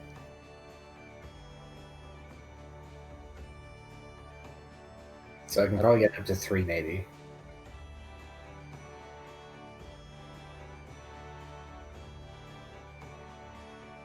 Okay, so actually I was going to type it in the side, but no. The sun, air quotes, approves of the Scarlet Empress and the Empire, which is a lie because the sun has been busy on the Cosmic Xbox for yonks. The sun hasn't approved of anything in a long time. Any stamp that says the sun has officially approved something is a forgery. There and hasn't been a heaven proper doesn't say mandate of that. heaven since the Golden Age. Yeah, like this is an explicit thing where the sun will just stamp whatever paper goes in front of him because fuck it, or they just forge his signature because fuck it, because he doesn't care. So And the circa 5 years before the start of the game, the sun suddenly started to care again. Maybe if some fucking terrible goose starts wrecking up his house, he'll get like fond of it, and I can make him give a shit again. Look at that shitty little awful gremlin. Oh, I hate it. Oh, I Dude, love it. I feel emotions again for the first time, and Saul, it's this there's a weird bird on the lawn. Look. Hey, Ma! It's a weird fucking bird on the lawn. Don't let it in!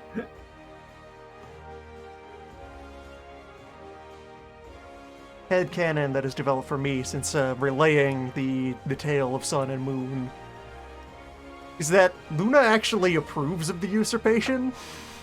Yeah, she would.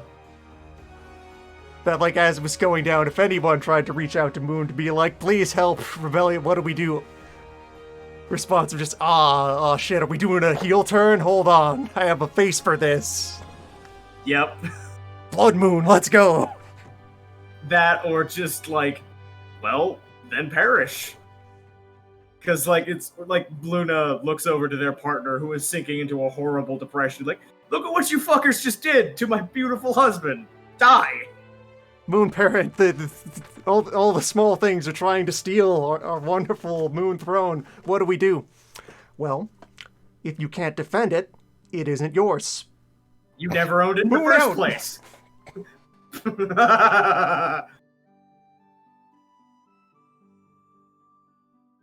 Yeah, like, Luna would have any number of reasons to actively, like, throw wrenches in attempts to stop the usurpation, just out of being the Moon. And in the meantime, Moon has had many fluid opinions on everything since then because Moon.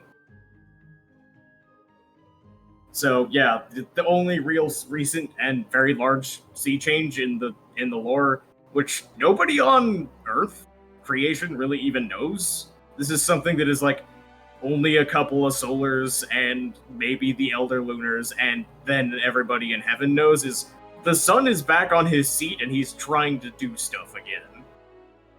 That's a problem for everybody who runs on Grift.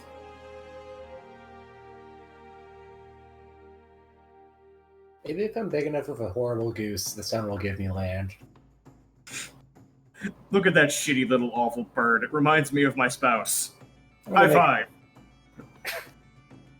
And then you just instantly explode. That's fine. I'd be fine with that. It has to end some way.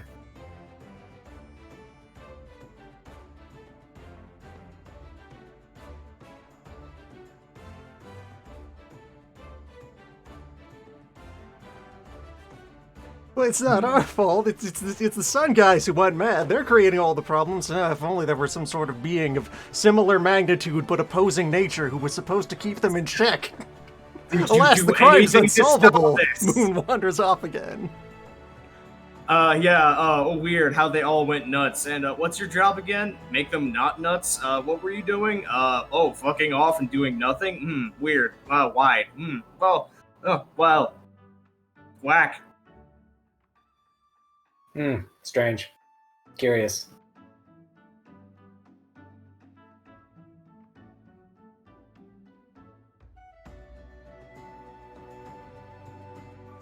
Have any of you helped each other escape from any of these problems? Why are you coming to me? You have a community.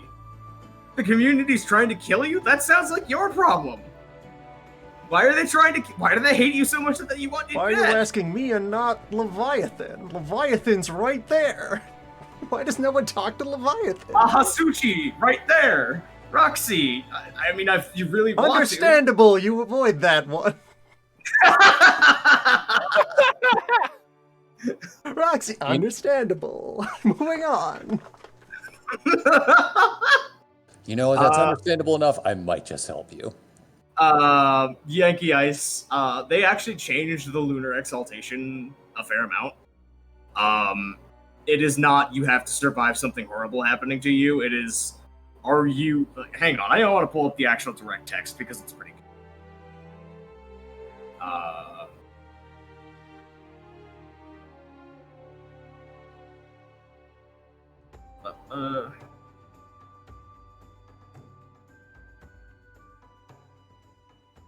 Luna chooses their Exalted from heroes and those who could be heroes, those capable of great deeds, but not always good ones.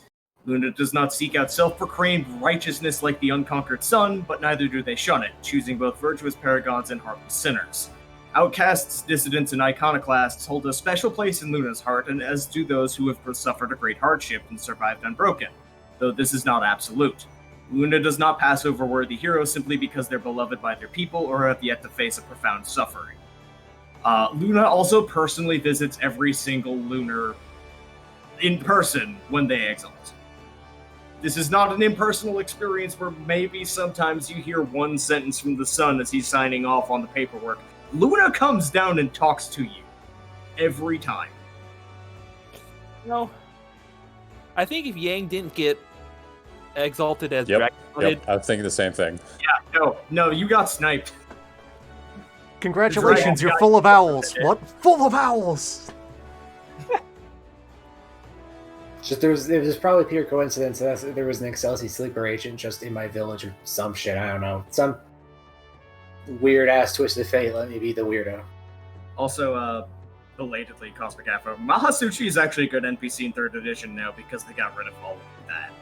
Like, it's just not more referenced. Can you go from being a dragon bloated to being something else? Dead. That's the only career path. This was a brick All wall. All forms of Exalt are mutually exclusive from each other. You are champion of one thing, that has now permanently left its mark on your soul. One of Suna's first plans was, can I force exaltations and or can I combine them? And I was like, all attempts have involved everyone involved turning into an Akira pile of meat. So no.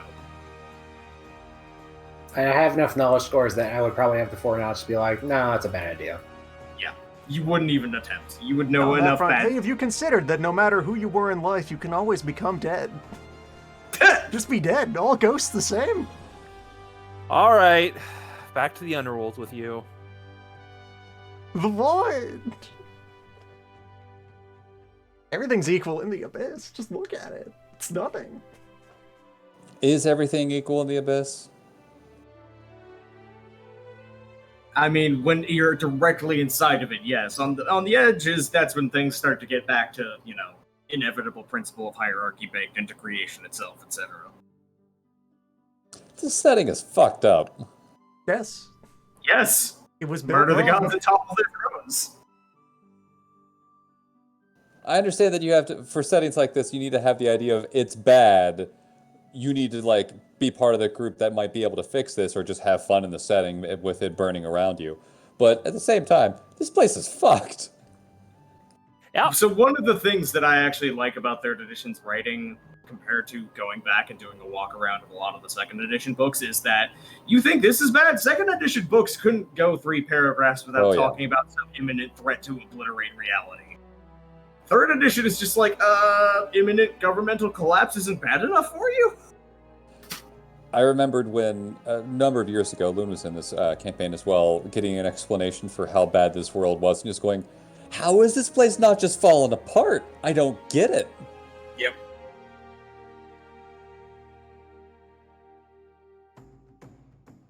The gods are not especially competent. Some are not. And some are very competent but also malicious. It is the same level of gods as people in bureaucratic positions of government. You see, this door represents the gates of the heavens, and all of these little fellows represent the various dooms which are swarming to descend upon creation. This one's the abyss, here's Malpheus, here's the unshaped wild. Here's what happens when they all try to happen at once.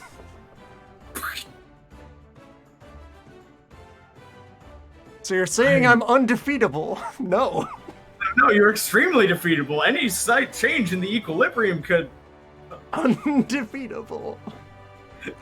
Ooh, I finally remembered something I wanted to ask. So, Loon brought something up a month ago, whereas the characters write, or each person writes out their one sentence thought about each of the other people. Oh, yeah. Does anyone have anything they want to share along that lines of how it has changed in the past couple sessions based on downtime and or us fighting an almost unstoppable force in the abyss? Not abyss, death area, in whatever. The world. In the Shadows land. The shadow, excuse me, the Propose's shadow opinion form. of all angler spanning all seas is now a 5-point ellipsis followed by 5 question marks. He's there. The first time I saw that, I was like, should I be taking this as an insult? Or what exactly is happening here? Angler is No, there. Repose doesn't know what to think of you. At all. We've had one conversation, which was, maybe you shouldn't have the bird come to my place. And I went, okay. Send And I mail found out for why. visiting our town. But yeah, no, there's some good content in the intra-party discussions of each other. At the start of the campaign, Milan didn't trust Spanner at all because another Dynas, you know. But by now, he's nearly family. Yeah, a big thing is, our houses actually aren't supposed to like each other. Us getting along is... Unusual. Unusual. Not unheard of, but it's unusual. Economically, Nellens hates Venif for stealing a lot of their investment. Oh Well, boy, do we hate them. For the Scarlet Empress stealing a bunch of Nellens' businesses and handing it to her granddaughter to her daughter as a dowry for the Empire.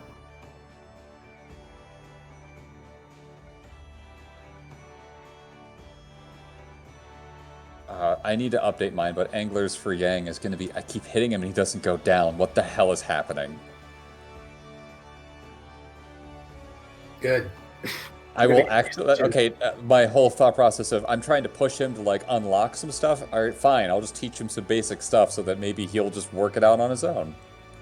Opinion of Yang that has held for a while is, we're more alike than you may think. We should discuss more.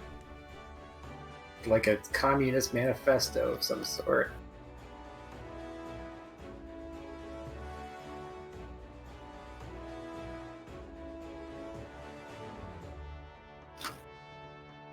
As the sect had to ever replace a messenger bird because one was unwittingly sent to them. Well, we get the message. That arrives. We just reply by other means. For a while we thought, man, why did all these messages keep coming with like a pile of feather? Oh. Chief is very good at delivering mail.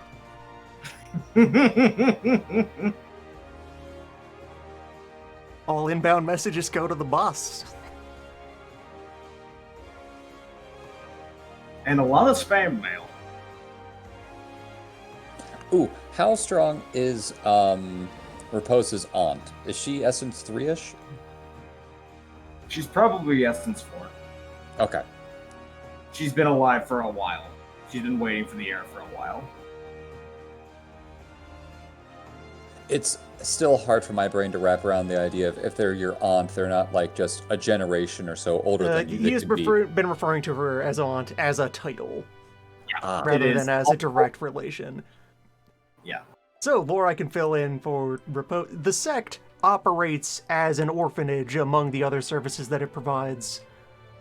Both as in the conventional, alright, forsaken children, we will take in and shelter them, and also, that is how you are treated if you are initiated into the sect.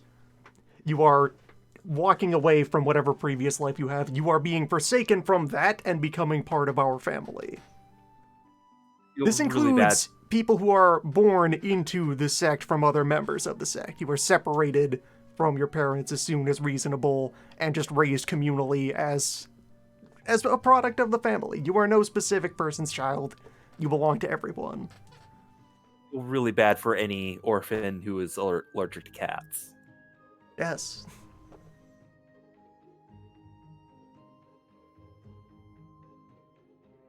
Repose knows the names of his parents because there's like patronymic and matronymic elements in his birth name.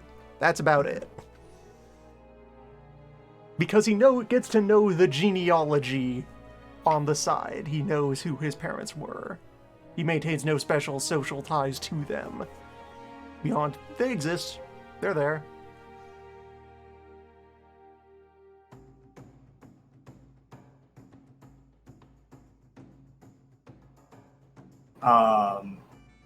This has also Yes. been the central mechanism behind how they have been accumulating outcasts over the course of their migration. Yeah, and that is actually a good time to think about. I used a token for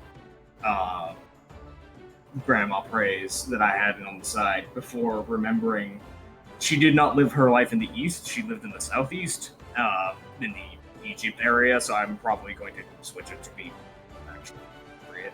And I apologize for the mistake. Oh, that's all good. Wait, where is Because remember Grandma also, from? the family, as far as the history that we have available for them, begins in the Mid-South. Yeah.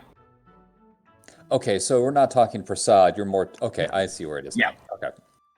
Because if it was southeast, I'm like, so that's Prasad, right? No, like the southeast. Next the, major zone over. Gotcha, the gotcha, gotcha. part just off the side of the map that I'm using currently.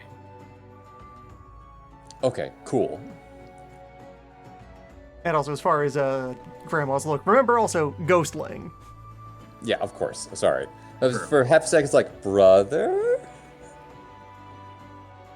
Everyone is brothers. We're all part of the cycle.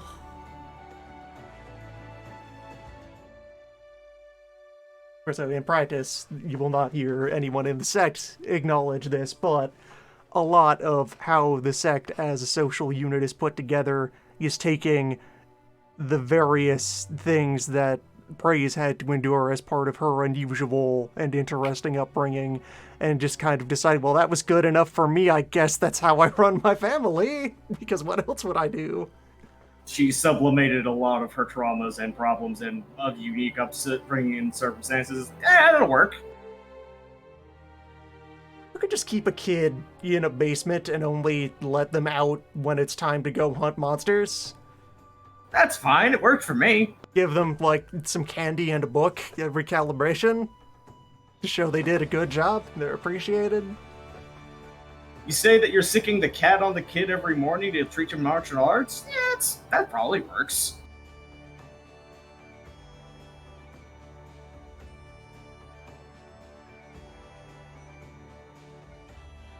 It's right there in her name. We appreciate you, but we will never acknowledge you in public.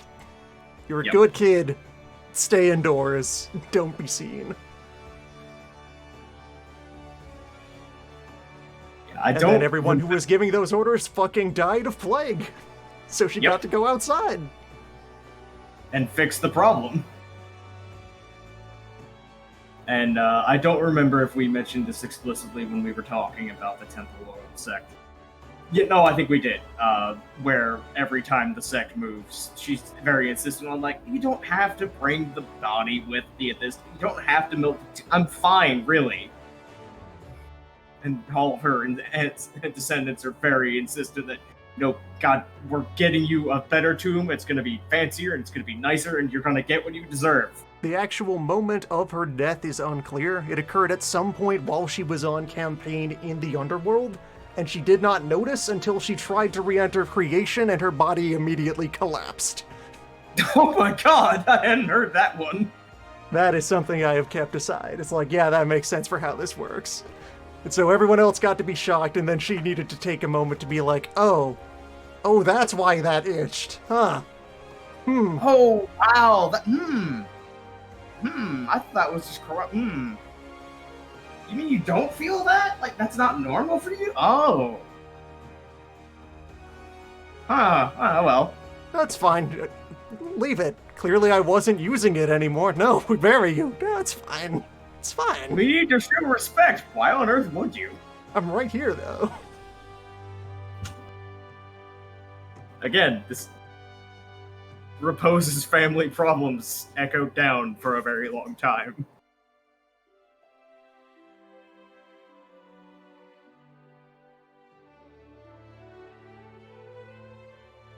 Anyway, seems to be rolling down.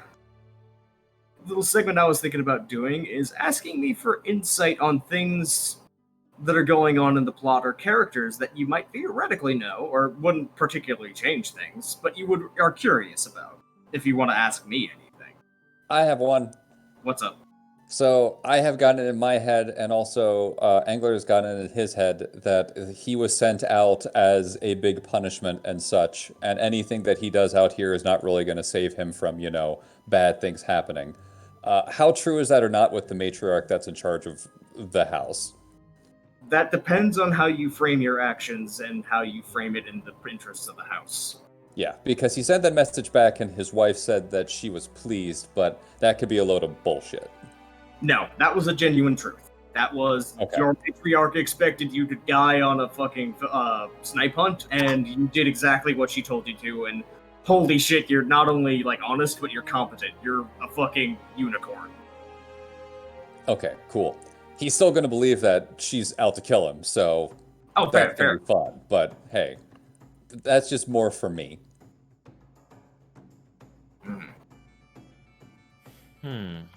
Let's see.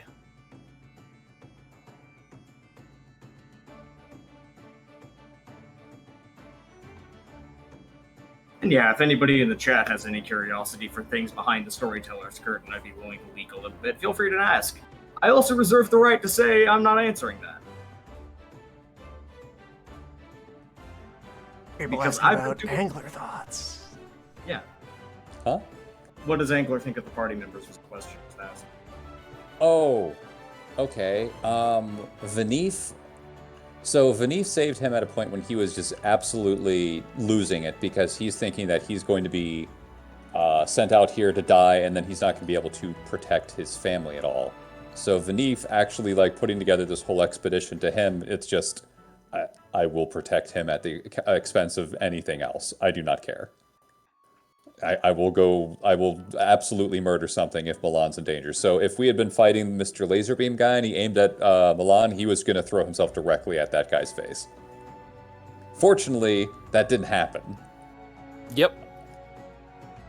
For me, not for Milan, they would have been fine. I would have died horribly by doing that because all the stuff that old man went through to barely survive, I looked at that and went, yeah, I'm dead.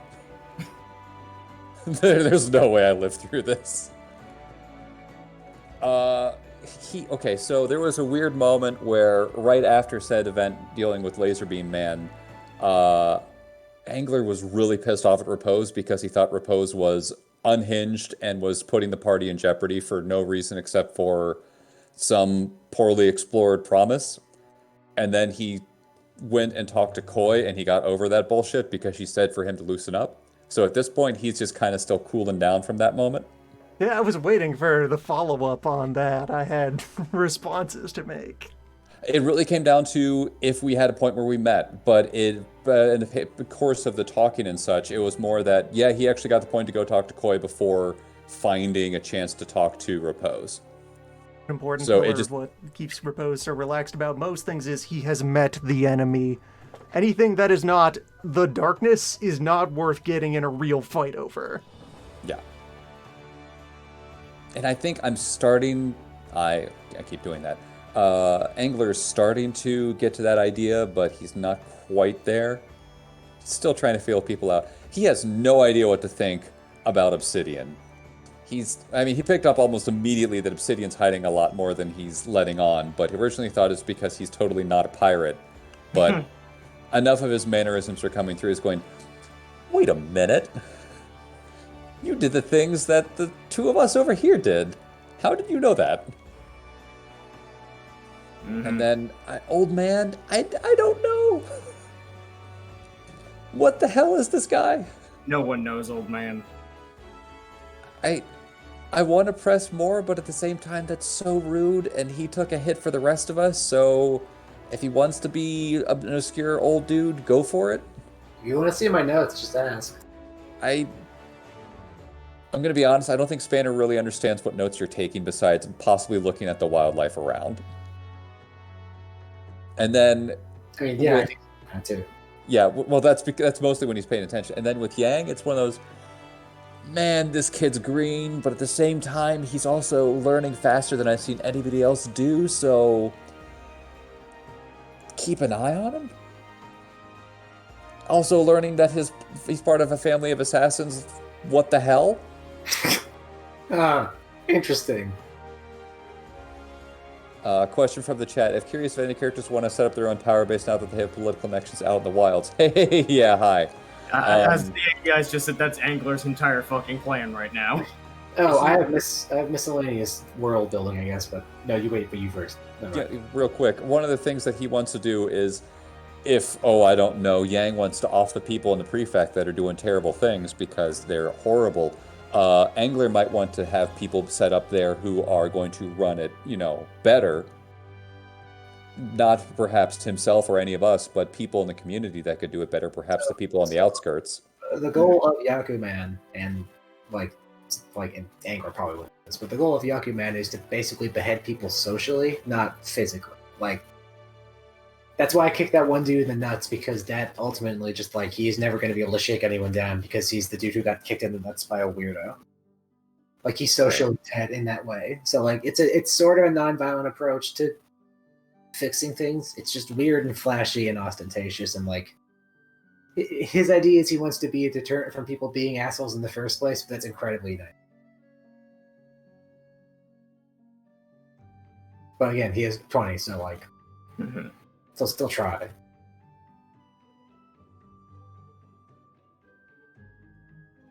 Oh, Right. also, I thought about the backpack some more. Bradway or Loon, got any questions?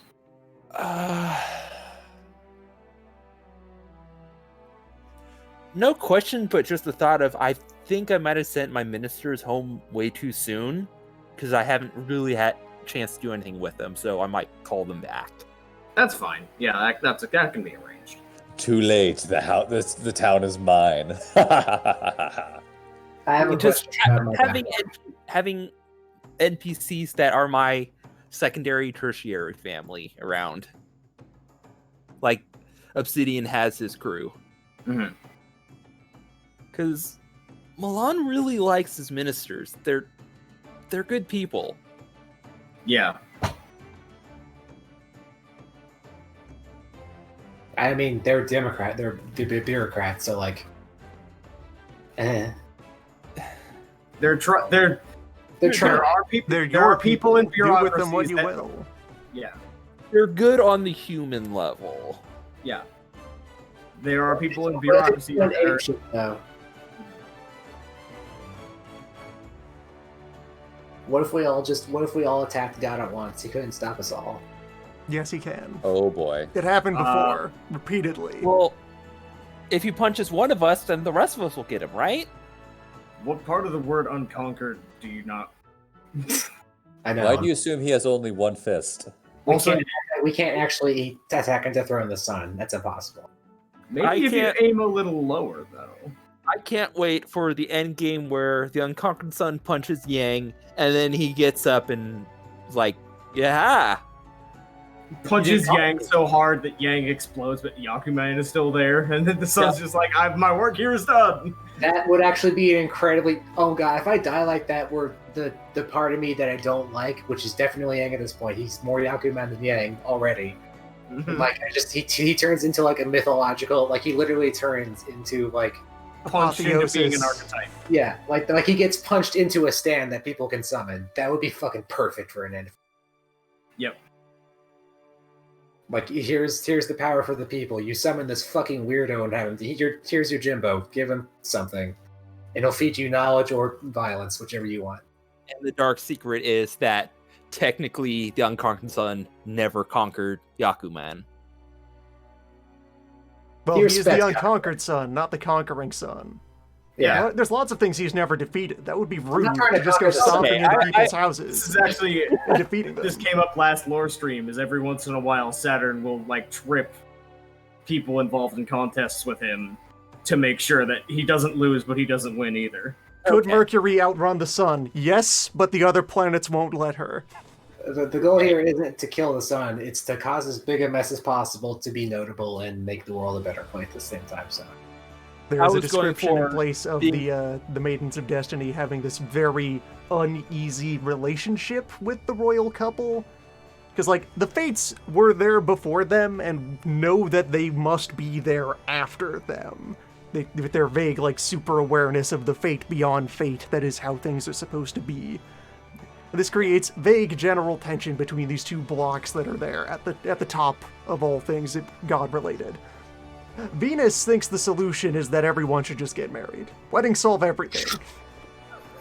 There have been many times where Venus just kind of walks over and is like, proposal to the sun. And then someone else cancels it. Venus tries to marry the sun, and Luna just immediately fucking looms over behind her like, hey.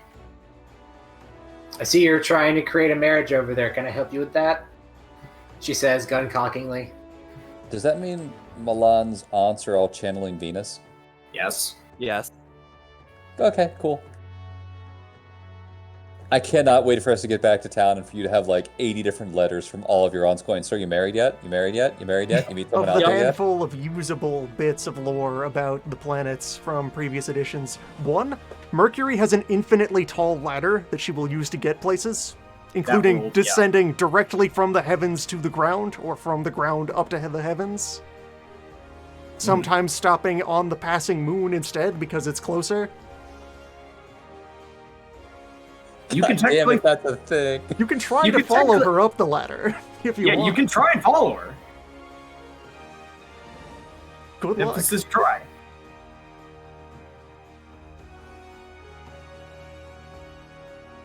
We gotta find Mercury. We gotta find Mercury. I need to start using my Larceny 5. You have Larceny 5? Larceny Mars 4. is pretty good as far as personality profiles for them go. Mars is probably the most miserable in doing her job.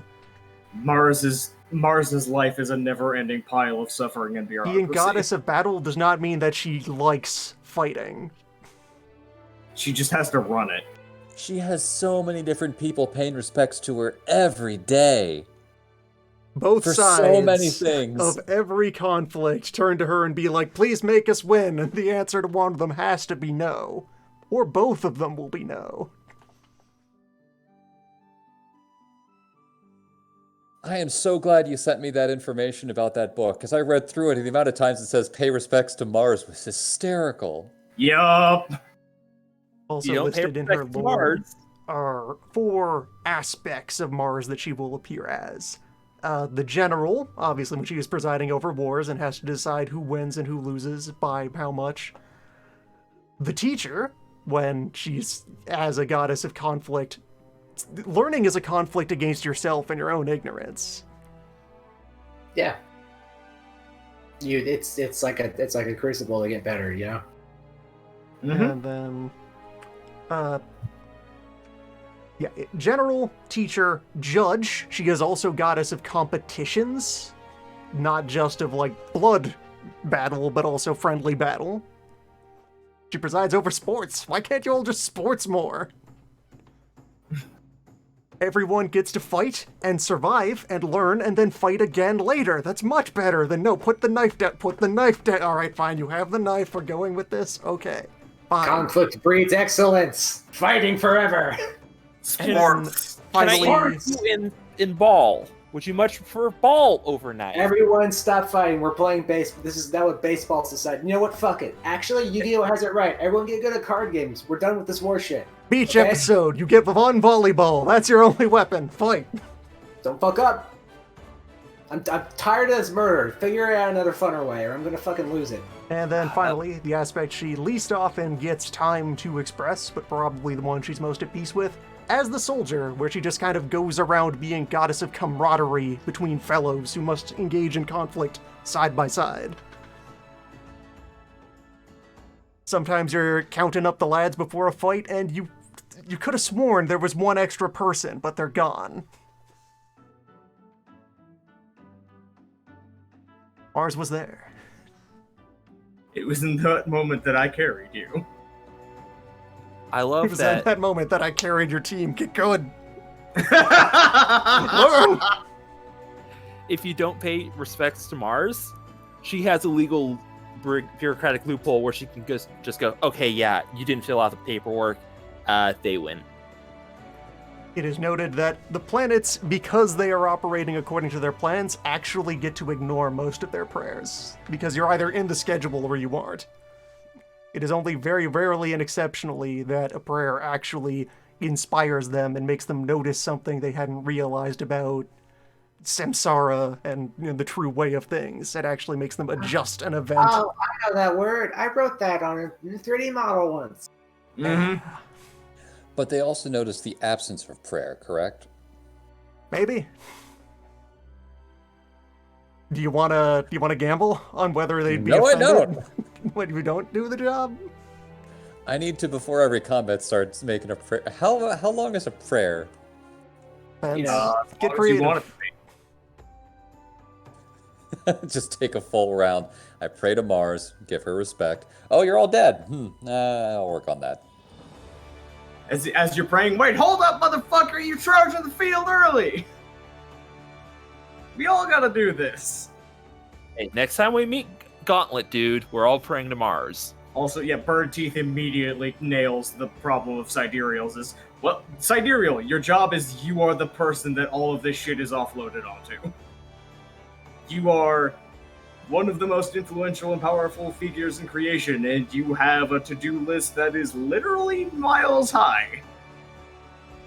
Also being told by your bosses that, how will we know which way is the right way to do? Oh, you just know. I just know. Shouldn't you know? I have an innate cosmic awareness of all things and what is correct in life. Wait, you don't? Look up. It's written on the public ledger of the sky. And then you Read. look at the ledger and all the ink is smudged, but they don't seem to notice that that's the case.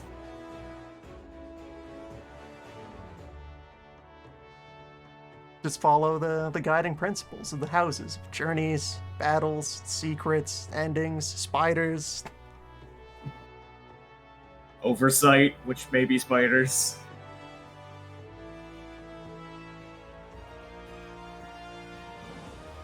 Also usable from planet lore. The idea that at some point, the goddess of secrets, whichever one that she is, Saturn? Maybe Saturn. Saturn is endings, Jupiter is secrets. Jupiter is secrets. All right, so Jupiter initially just appeared to be the caretaker of the other planets and seemed to have no additional role that she played in the heavens. This was confusing but acceptable. It's just weird that someone so far up the hierarchy doesn't actually have any duties. And at some point, while she was just kind of ambling about, existing in prehistory, she passed by one of the many powerful demons whose job is keeping track of forbidden secret knowledge that no one should know. And, it was, as demons do, screaming and boasting about its powers and prowess and its mysteries that no one will ever see. And so Jupiter decides to stop and ask this demon, hey, do you know what my job is? Should I be doing something? And, of course, the demon's, of course I know, hold on, and proceeds I into know everything, the just bottomless give me a cave moment. full of secret knowledge that it has and goes ruffling through it. All of its various mysteries, just rummaging deeper and deeper into the cave, throwing forbidden secrets back over its shoulder as it digs deeper, and eventually, after reaching beyond the bottom and finding no answer, is forced to come back to the surface and admit defeat. But she's gone. Also, all of his stuff is gone. And so she became God of Secrets. I made this. If you get the opportunity to ask her if this story is true, she will just smile. That is her response to basically anything you say to her. That is her response to most things. God of locks and keys. Libraries apologize to her for giving away information. Wow, Yep. she has an incredible racket going. Yes. Yeah, she does. And also, yes, the critical thing about fate, and the maidens in particular, is the maidens can only conceive of reality through fate. There's things out there fate literally can't see. Yes. They have blind spots. Horrible, It's terrifying fate. blind spots. Notably, things that are not in fate. The fair folk, the undead, things from hell, sufficiently angry sidereals that know how to fuck with the web. Solars. Like, in general, all of them. Every time a solar revs up and does a move, that briefly disrupts the weave. The way things work just sort of shudders a little bit. The spiders get real excited and suddenly they drop some stitches and... They're busy watching the sports games and then kind of get, oh, wait, oh shit, where was I? Oh, fuck. Football! Football! And yes, robots. Beep. Any other non-creation worlds that exist out there in possibility or outside of Fate? Yep.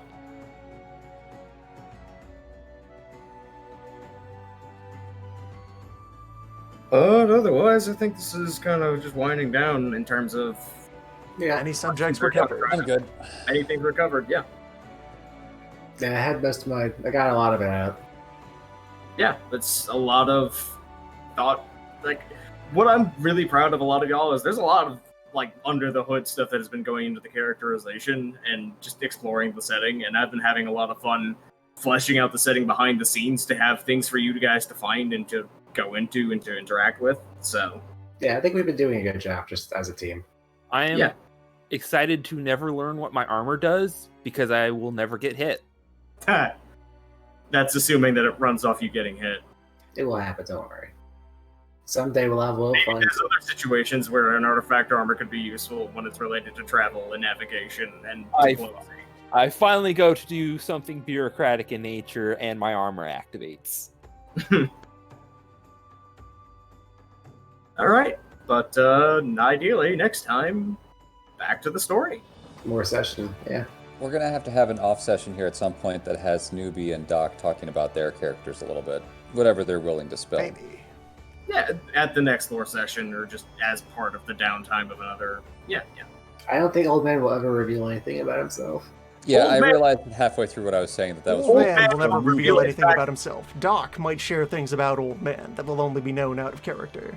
Also, Doc will probably reveal things exactly the moment as they are relevant in character, and then expound upon them. Yep. Next, Next time. next crime. Next crime. Mm-hmm.